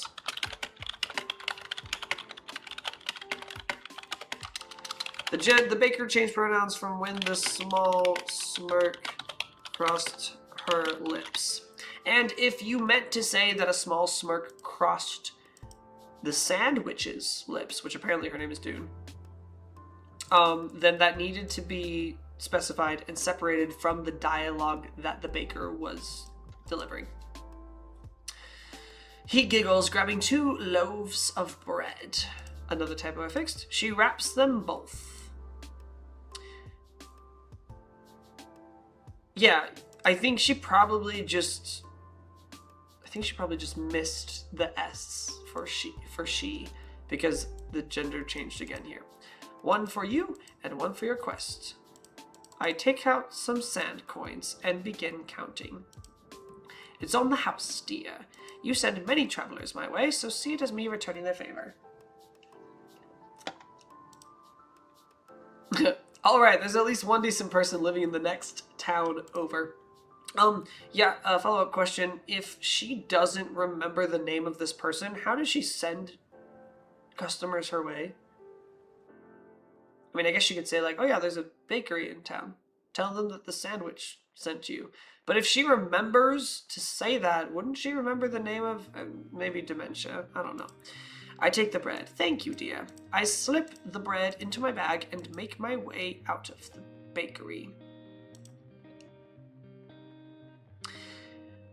Honestly, I don't think you need to say I take the bread and then I slip the bread into my bag. I would honestly just get rid of I take the bread. Just say, thank you, dear. I slip the bread into my bag and make my way out of the bakery. A market in town square allows me to buy lettuce and a tomato. None of these items are available in her own town? Or did I misunderstand? Does she live on her own in the wilderness?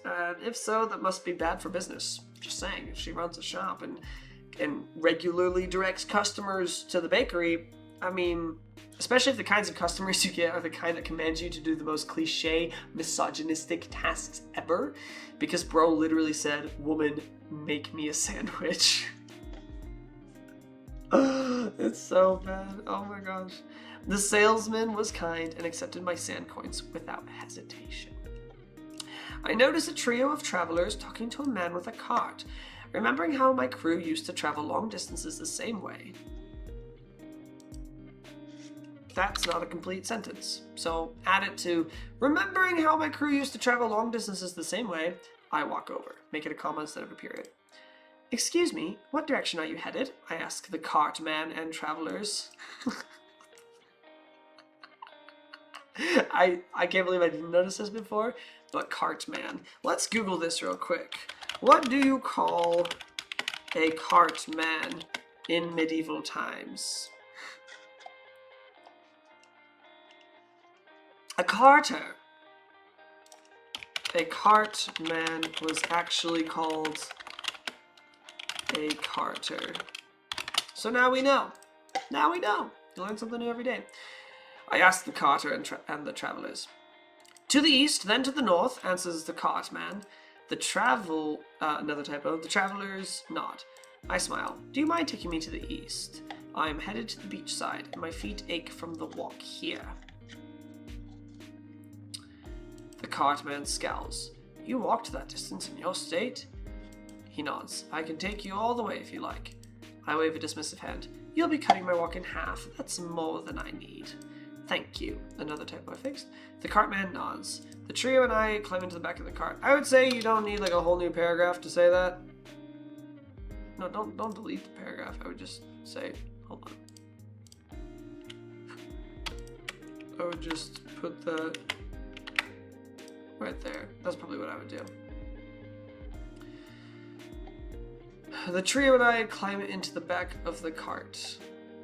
Honestly, I'd probably just put that on. I'd probably tack that onto the end of the same paragraph as well. A young tiefling looks at me. Okay, so this is Dungeons and Dragons because that's specifically D&D. I guess I don't know if that's copyrighted particularly. If they own the rights to the tiefling race, but still very much in medieval times. And I'm repeating that we're in medieval times because it'll make a lot of difference by the end. A young tiefling looks at me. Her garments hint at her being a witch as well. Why are you headed to the beach? That is my home. She raises her brows. Why not send someone on a quest to get your goods? A customer sent me on a quest, I explain, exhausted. A witch at your age? How cruel, says an elf rogue. I'm just gonna throw it out there. I don't think he's a very good rogue if you can tell he's a rogue by looking at him. Just saying, their whole thing is being inconspicuous. That's not important enough for me to put a comment there. I nod. It has been quite nostalgic, though, I admit. Has it been? You met one person from your past whose name you didn't remember. I mean, like, I guess you're like, oh, cool, party of adventurers. I used to be an adventurer like you. And then I took an arrow to the knee. Sorry. Perhaps I'll ring up my old team when I return home. I haven't spoken to them for some time. Ring up is an odd phrase to use in medieval times, but whatever. I'm sure that won't come back to haunt us later. That was sarcasm. The young monk smiles. That sounds like a good idea. I'm sure they'd love to hear from you. For the rest of the journey, I tell the trio about adventures I had in my youth. They listen intently. Side note, do you also allow them a chance to tell their stories? Because, like, that's just, you know, you tell a story, they tell a story. Or were you talking the whole time? Yeah, I would fear a conversation with you too. Sorry. I'm trying to be funny, but I'm trying to be lighthearted. When the cart stops, I move to get off the cart. Honestly, when the cart stops, I would just say I dismount or I disembark. When the cart stops, I disembark. The three help me, and I wish them well on their travels and invite them to come to my shop anytime. Awesome. Question. If they took her to the beach, did the wheels of the cart go in the sand? Because if so, that wouldn't work very well. I finally return to my shop, and the man is sitting behind the counter sleeping. The bro took over her shop and found himself a nice cozy spot behind the employees only sign. That's crazy. Curse him, jinx him, make him explode, do something. That's crazy. I clear my throat and he jumps awake. Finally, he groans, standing now. I hate him. I go into the back room and assemble the sandwich in my kitchen. I come back out and hand it to him.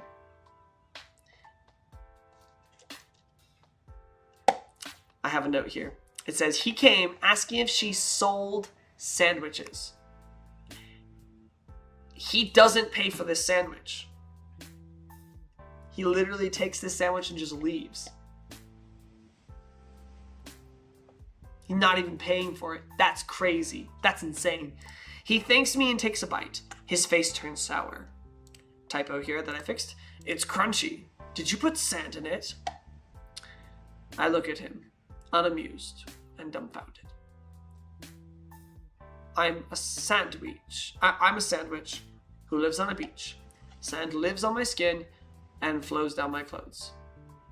I did not put sand purposefully in your sandwich. He huffs. Well, you clearly got some in it. He grumbles something under his breath before leaving the shop, sandwich in hand.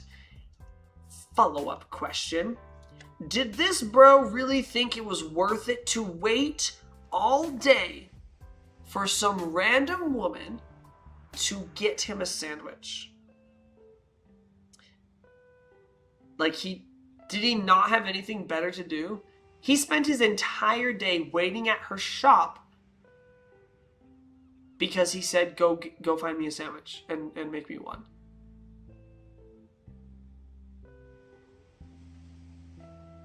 Like, it would have been faster if he just went to go get one.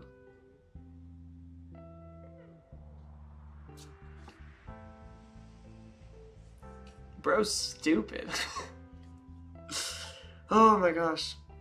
I watched the door for some time before going to it and flipping the sign over to closed.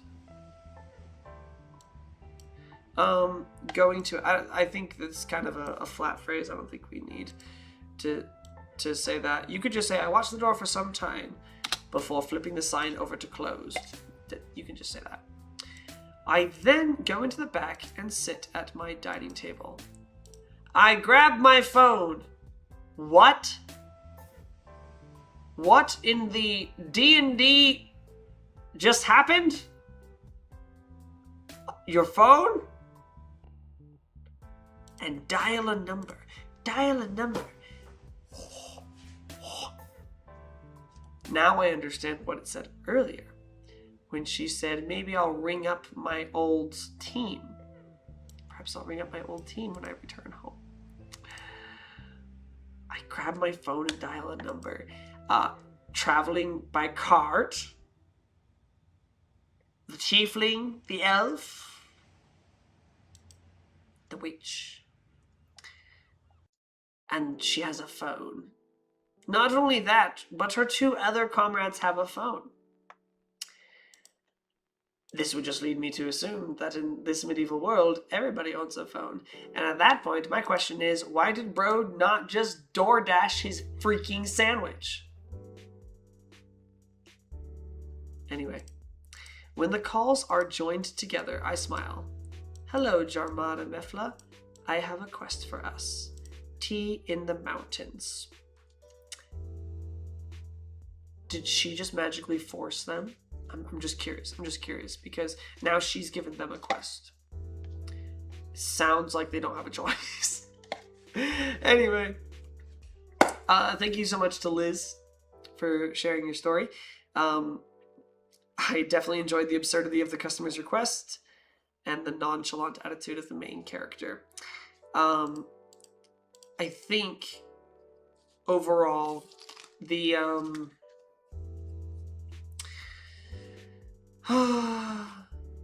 the continuity errors in the story, I feel bad for saying this, but I might have to give this one 2 out of 5 stars. Like, I gotta be honest. I gotta be honest. Like, I gotta be honest. And please take this as constructive criticism. I hope that this doesn't, like, absolutely wreck your confidence as a writer, because, like I've said, I know Liz. I've seen her writing. I love her writing. I think this one was... I think she was probably okay with this one being a little absurd because the prompt was absurd. A sandwich and a sandwich, right? That's definitely some continuity errors. Definitely a lot of, like, I don't know if this was thought through. Choices by the characters. The world building was a little off. Not gonna lie. So I would give it. I'd probably give it 2 stars. 1 star knocked off because didn't follow the prompt. Another star knocked off because of the story continuity, which really wasn't there. And then there actually were quite a bit of sentence structure errors, incomplete sentences, and a lot of typos, which typos are fine. Those can be really easily edited. But yes, I hope that we do get to read more from this author because, like I've said, I've personally worked with their other works, and I actually own one of their books, Hamilton House Hauntings. So I would highly recommend checking it out because this person is a really skilled author and they have a lot of good advice to give. But for this specific installation to your portfolio, I'd have to give it 2 stars.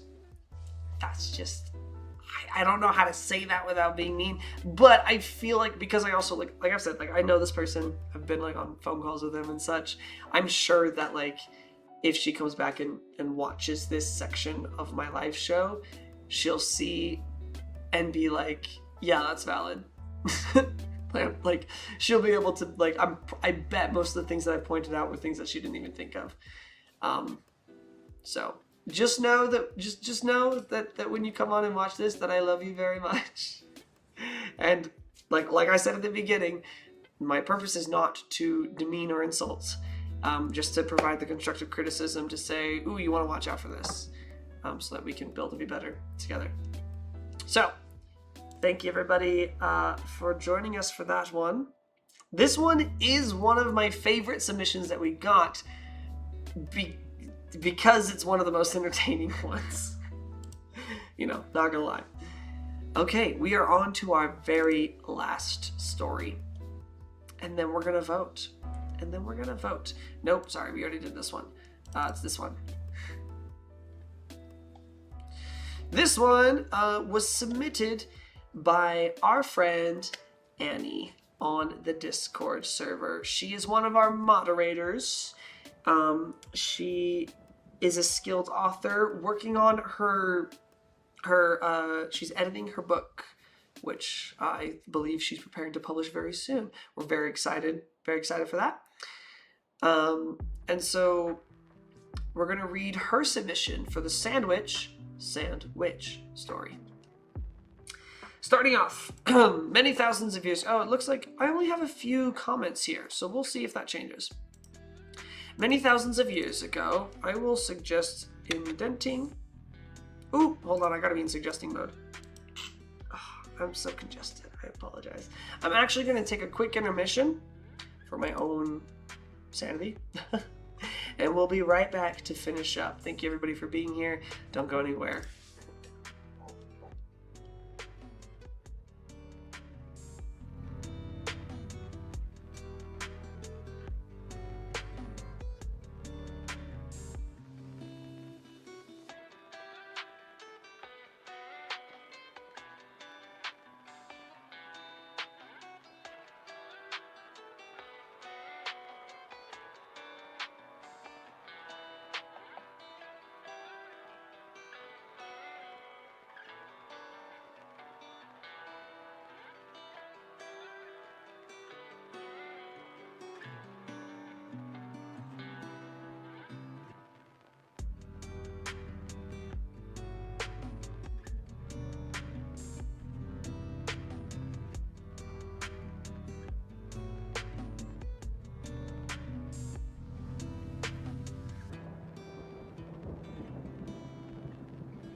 And we are back.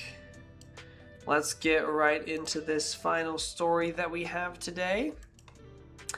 I hope you guys have enjoyed your time here tonight. I really do hope that you guys have enjoyed your time, because, I mean, this is, what have we been streaming for, like 2 hours now? This is a longer stream, probably because these stories have been a little bit longer. But hopefully we'll finish this one and wrap up before we hit 3 hours, or by the time we hit 3 hours.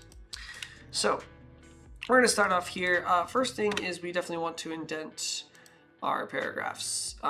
If she was writing this on mobile, though, that's okay, because I still don't know how to indent my paragraphs on mobile. I haven't figured it out. But on PC or with a keyboard, you just press the tab button. If you're on mobile, I don't know I don't know how to indent either. Okay. Many thousands of years ago, the desert region of Antria. The desert region of Antria was ruled over by 4 witches who wielded control of the elements and commanded the respect of all the people who lived there.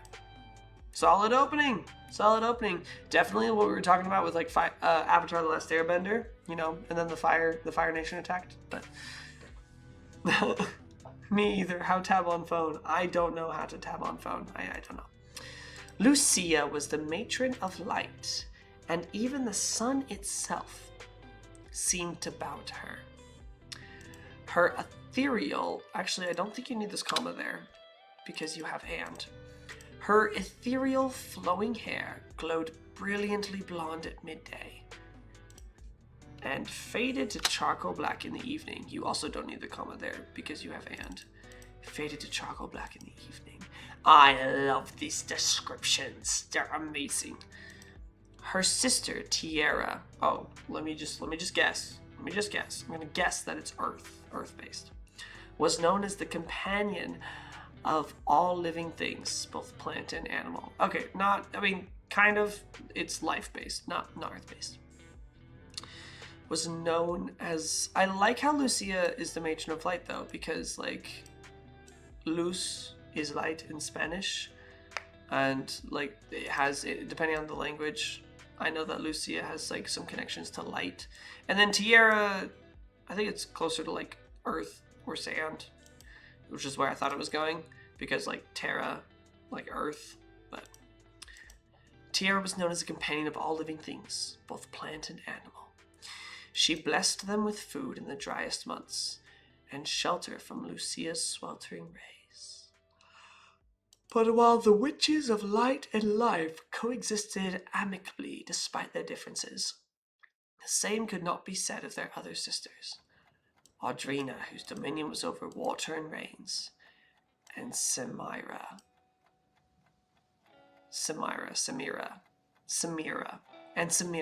who ruled over the sands and the winds. So she's an earthbender and an airbender.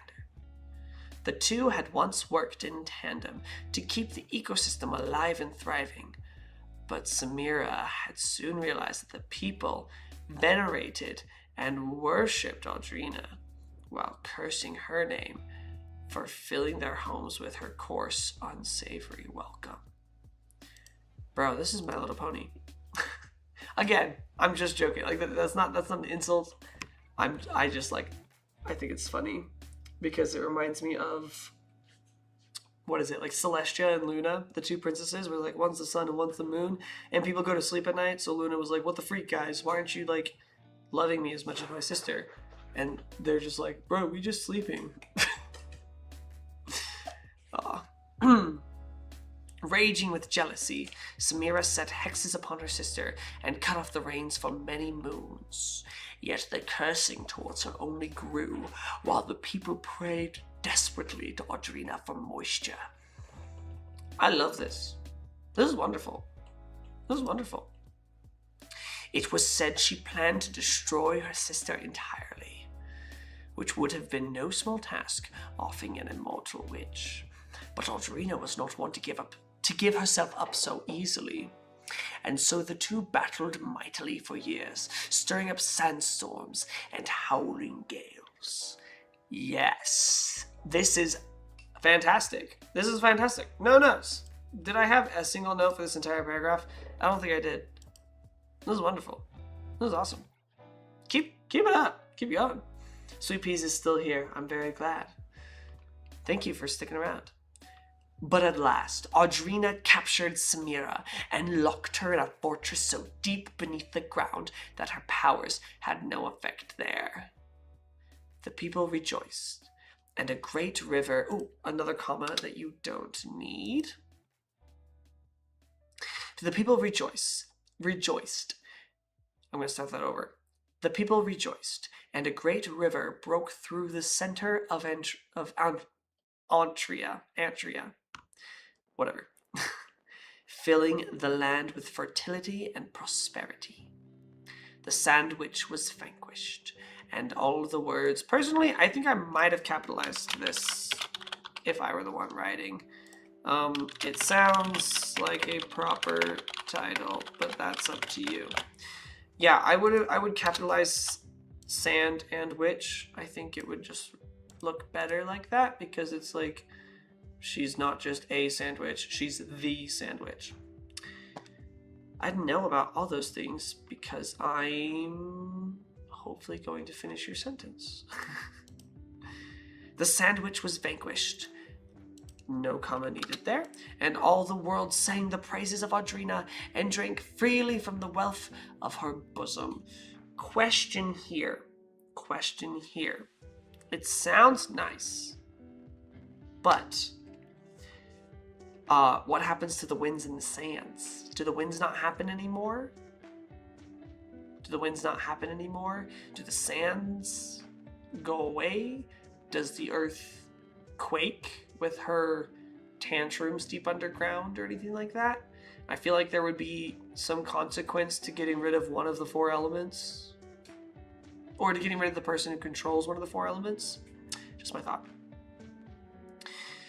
All that is but her sister Lucia.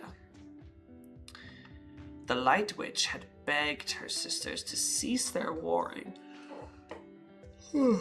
Excuse me, it's clearly getting late. This is my bad. The Light Witch had begged her sisters to cease their warring, and she was heartbroken to find that the fighting had ended with one of her dear sisters imprisoned. Samira's jealousy and wrath meant little to her. She believed all 4 of the witches were necessary to maintain balance in Antria. Yes, that goes along with the question that I had. Right? So, like, did something go wrong with the sands or the winds now that Samira's gone? In her grief, her ever-changing hair became permanently gray. That's sad. That's sad. And with it, the sunlight over the land dimmed. I don't think you need that comma. I see why you would have put it there, though. Many locals came appealing to Lucia to brighten the skies. No comma needed there, but sadness consumed her. You can have a comma there if you want, and she shut herself off from the people completely. The only thing she ever said to those who came until her, I think you meant unto, for those who came unto her, was, "Bring me the sandwich," before slamming the door and refusing to speak another word. And at this point, 10 out of 10. This is so clever. I was so immersed in it. When I was originally reading this is the note that I wrote, I was so immersed in the epic realism of this gritty backstory, I totally forgot what the prompt was. And she brings it all together. She says, "Bring me the sandwich." And we can assume that this is where somebody goes on a quest for a sandwich, misinterpreting what Lucy is asking for. And I freaking love it. And so, centuries passed. I wouldn't start with "and so," I would just do centuries. Centuries passed. So let's do that. Centuries passed in this manner, and Antria became known as a dark and damp swamp, rather than the desert it once was. When I think of desert, I don't really think of like, oh, that's an amazing place to live. So personally, I would add a nice adjective to the desert for 2 reasons. To contrast the dark, damp swamp to the desert it used to be, I would love to hear some descriptive words to help me visualize why people miss the desert it used to be. The grand desert, the sweeping desert, the sunny, beautiful, mesmerizing, oasis-like, awe-inspiring desert. Something like that to help me draw a difference. Like, okay, desert, good, swamp, bad in this story. And from a structural point for the sentence, it would look better to use descriptive words for the swamp and then mirror that when talking about the desert. So it has 2 reasons why I would add an adjective there. Tierra and Audrina labored hard to keep the people and wildlife alive, but without the full light of the sun, many fled in search of a brighter life. Okay, question, actually. Got it. Okay, sorry. Okay, so Lucia and the other witches, they're not the, like, personification of the elements. They don't rule over the world. They don't control... Well, I guess they wield control of the elements, but, like, they're not the things that, like, bring the elements, like, make them exist, necessarily. They affect the elements, because they're very powerful, but they're not over the entire world. They're just over the desert region of Antria. Okay, good to know. Tierra and Audrina labored hard to keep the people and wildlife alive, but without the full light of the sun, no comma needed there. That is your... That's your writing sin for tonight, is overusing your commas when you have and or but there, so you don't need the comma. But without the full light of the sun, many fled in search of a brighter life, and so Antria dwindled into a shell of the thriving civilization it once was. Solid backstory writing. Yet as much as the people heard Lucia implore them to bring her the sandwich, none ever dared to seek out Samira and try to free her. Who in their right mind would resurrect the chaos that had bruised Antria so when Samira was around? That was until two young travelers found themselves at the doorstep of Lucia. I would just say at Lucia's doorstep. At Lucia's doorstep, nearly 4,000 years after Samira was first bound.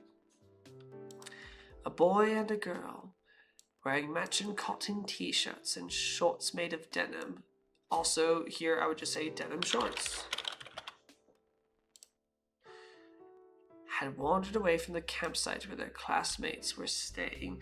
Oh, snap! We're in the modern days now, but 4,000 years passing, that makes sense. Had wandered away from the campsite where their classmates were staying and found Lucia's glass cabin.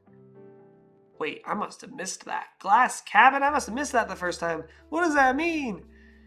Camouflaged in a thicket of trees. Okay, hold on. I'm going to ask a question about this glass cabin.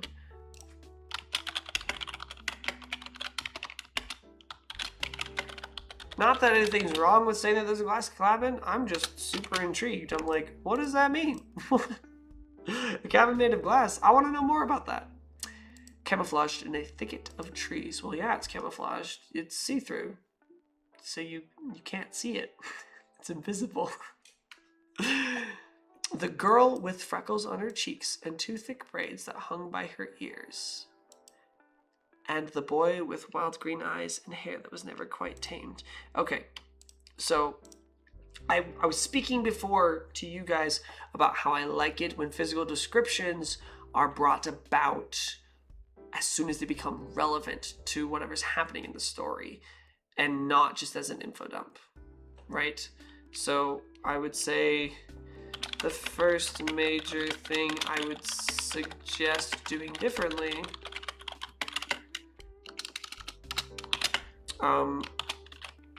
don't tell me the characters' appearances in infodump style. Let the physical descriptors be provided as they become relevant in the story through actions or dialogue, or narration.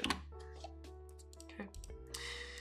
They were not the usual visitors coming to plead on behalf of the sun, but Lucia could not have known this when they knocked. And so, sorry, I'm yawning. And so she spoke in her usual deep growl. bring me the sandwich.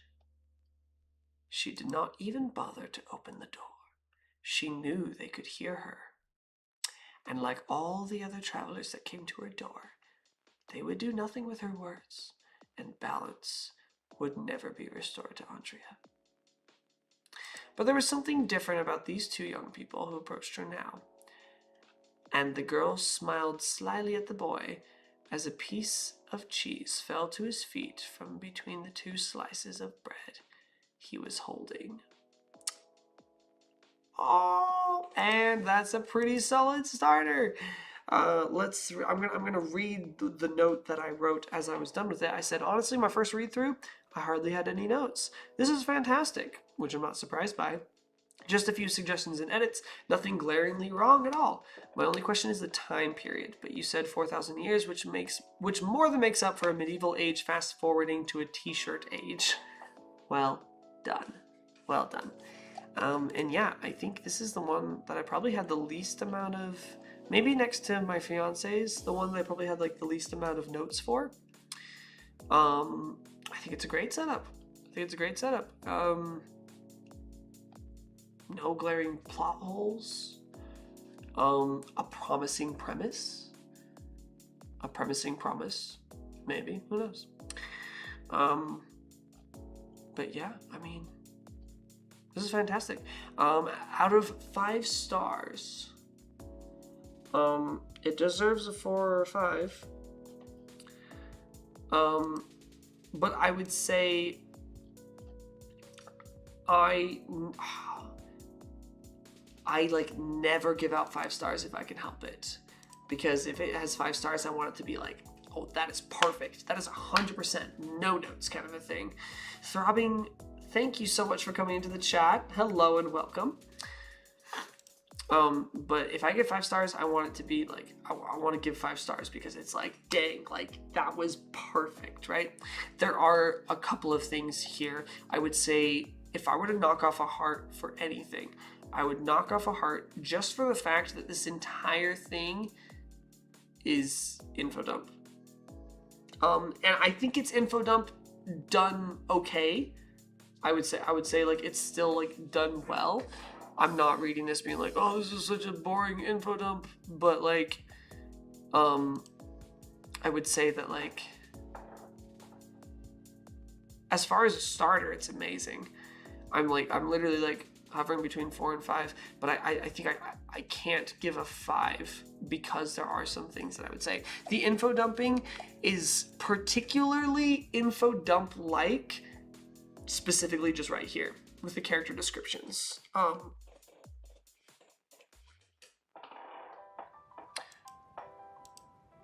I feel like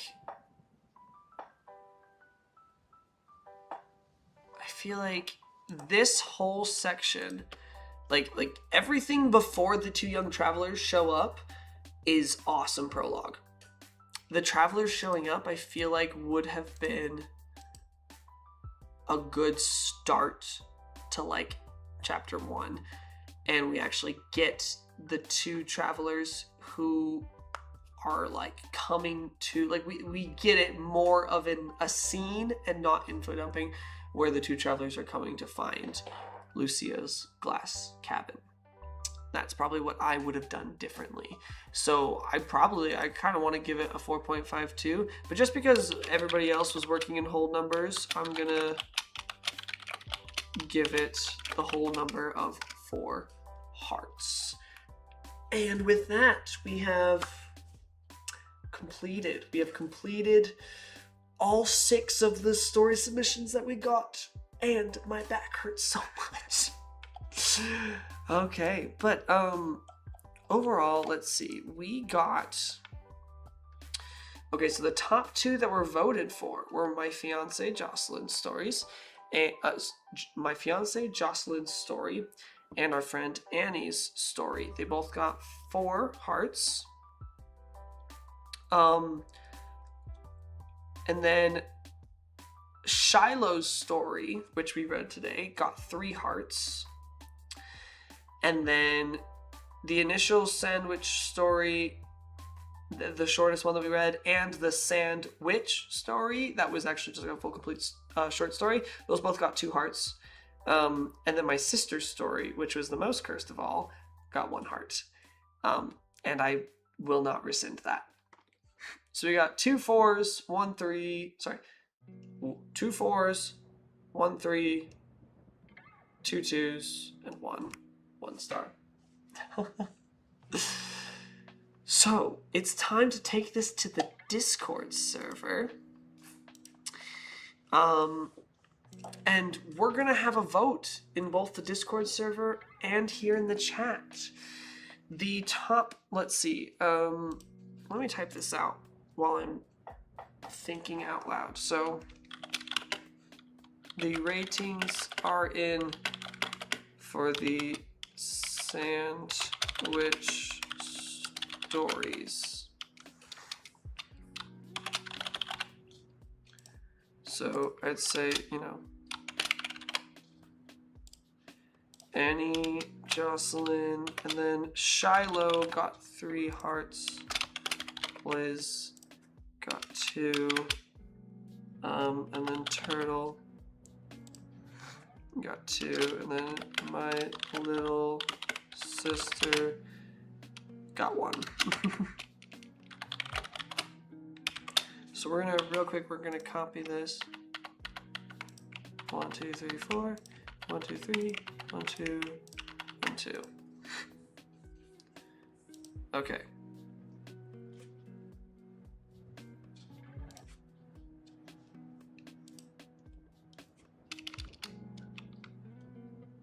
Okay.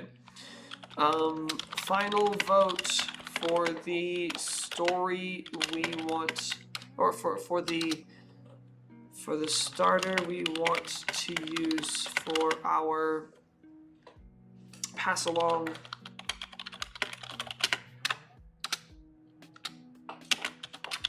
vote. Okay, so I'm starting the vote in the Discord server. The final vote for the starter we want to use for a pass along story, and votes from the live stream will be taken into account as well. Let's do the poll. Who's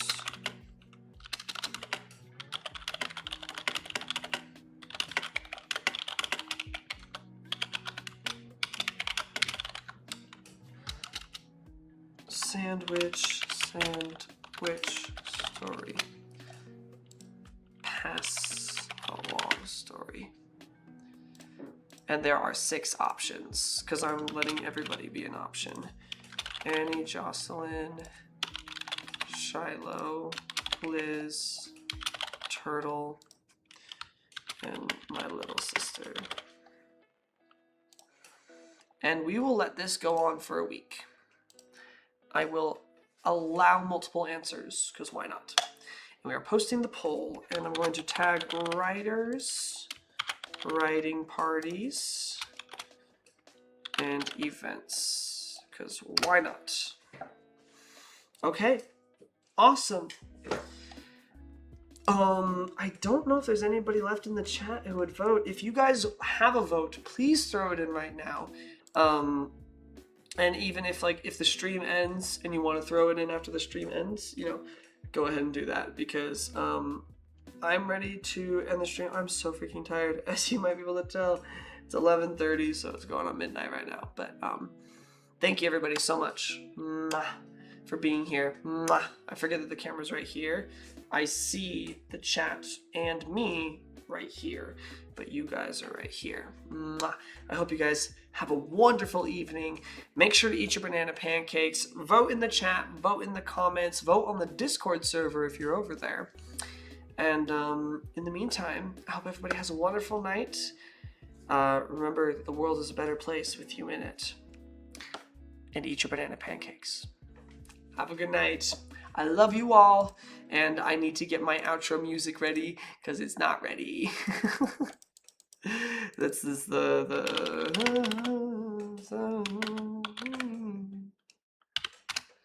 outro music. What the heck? Where is my outro music?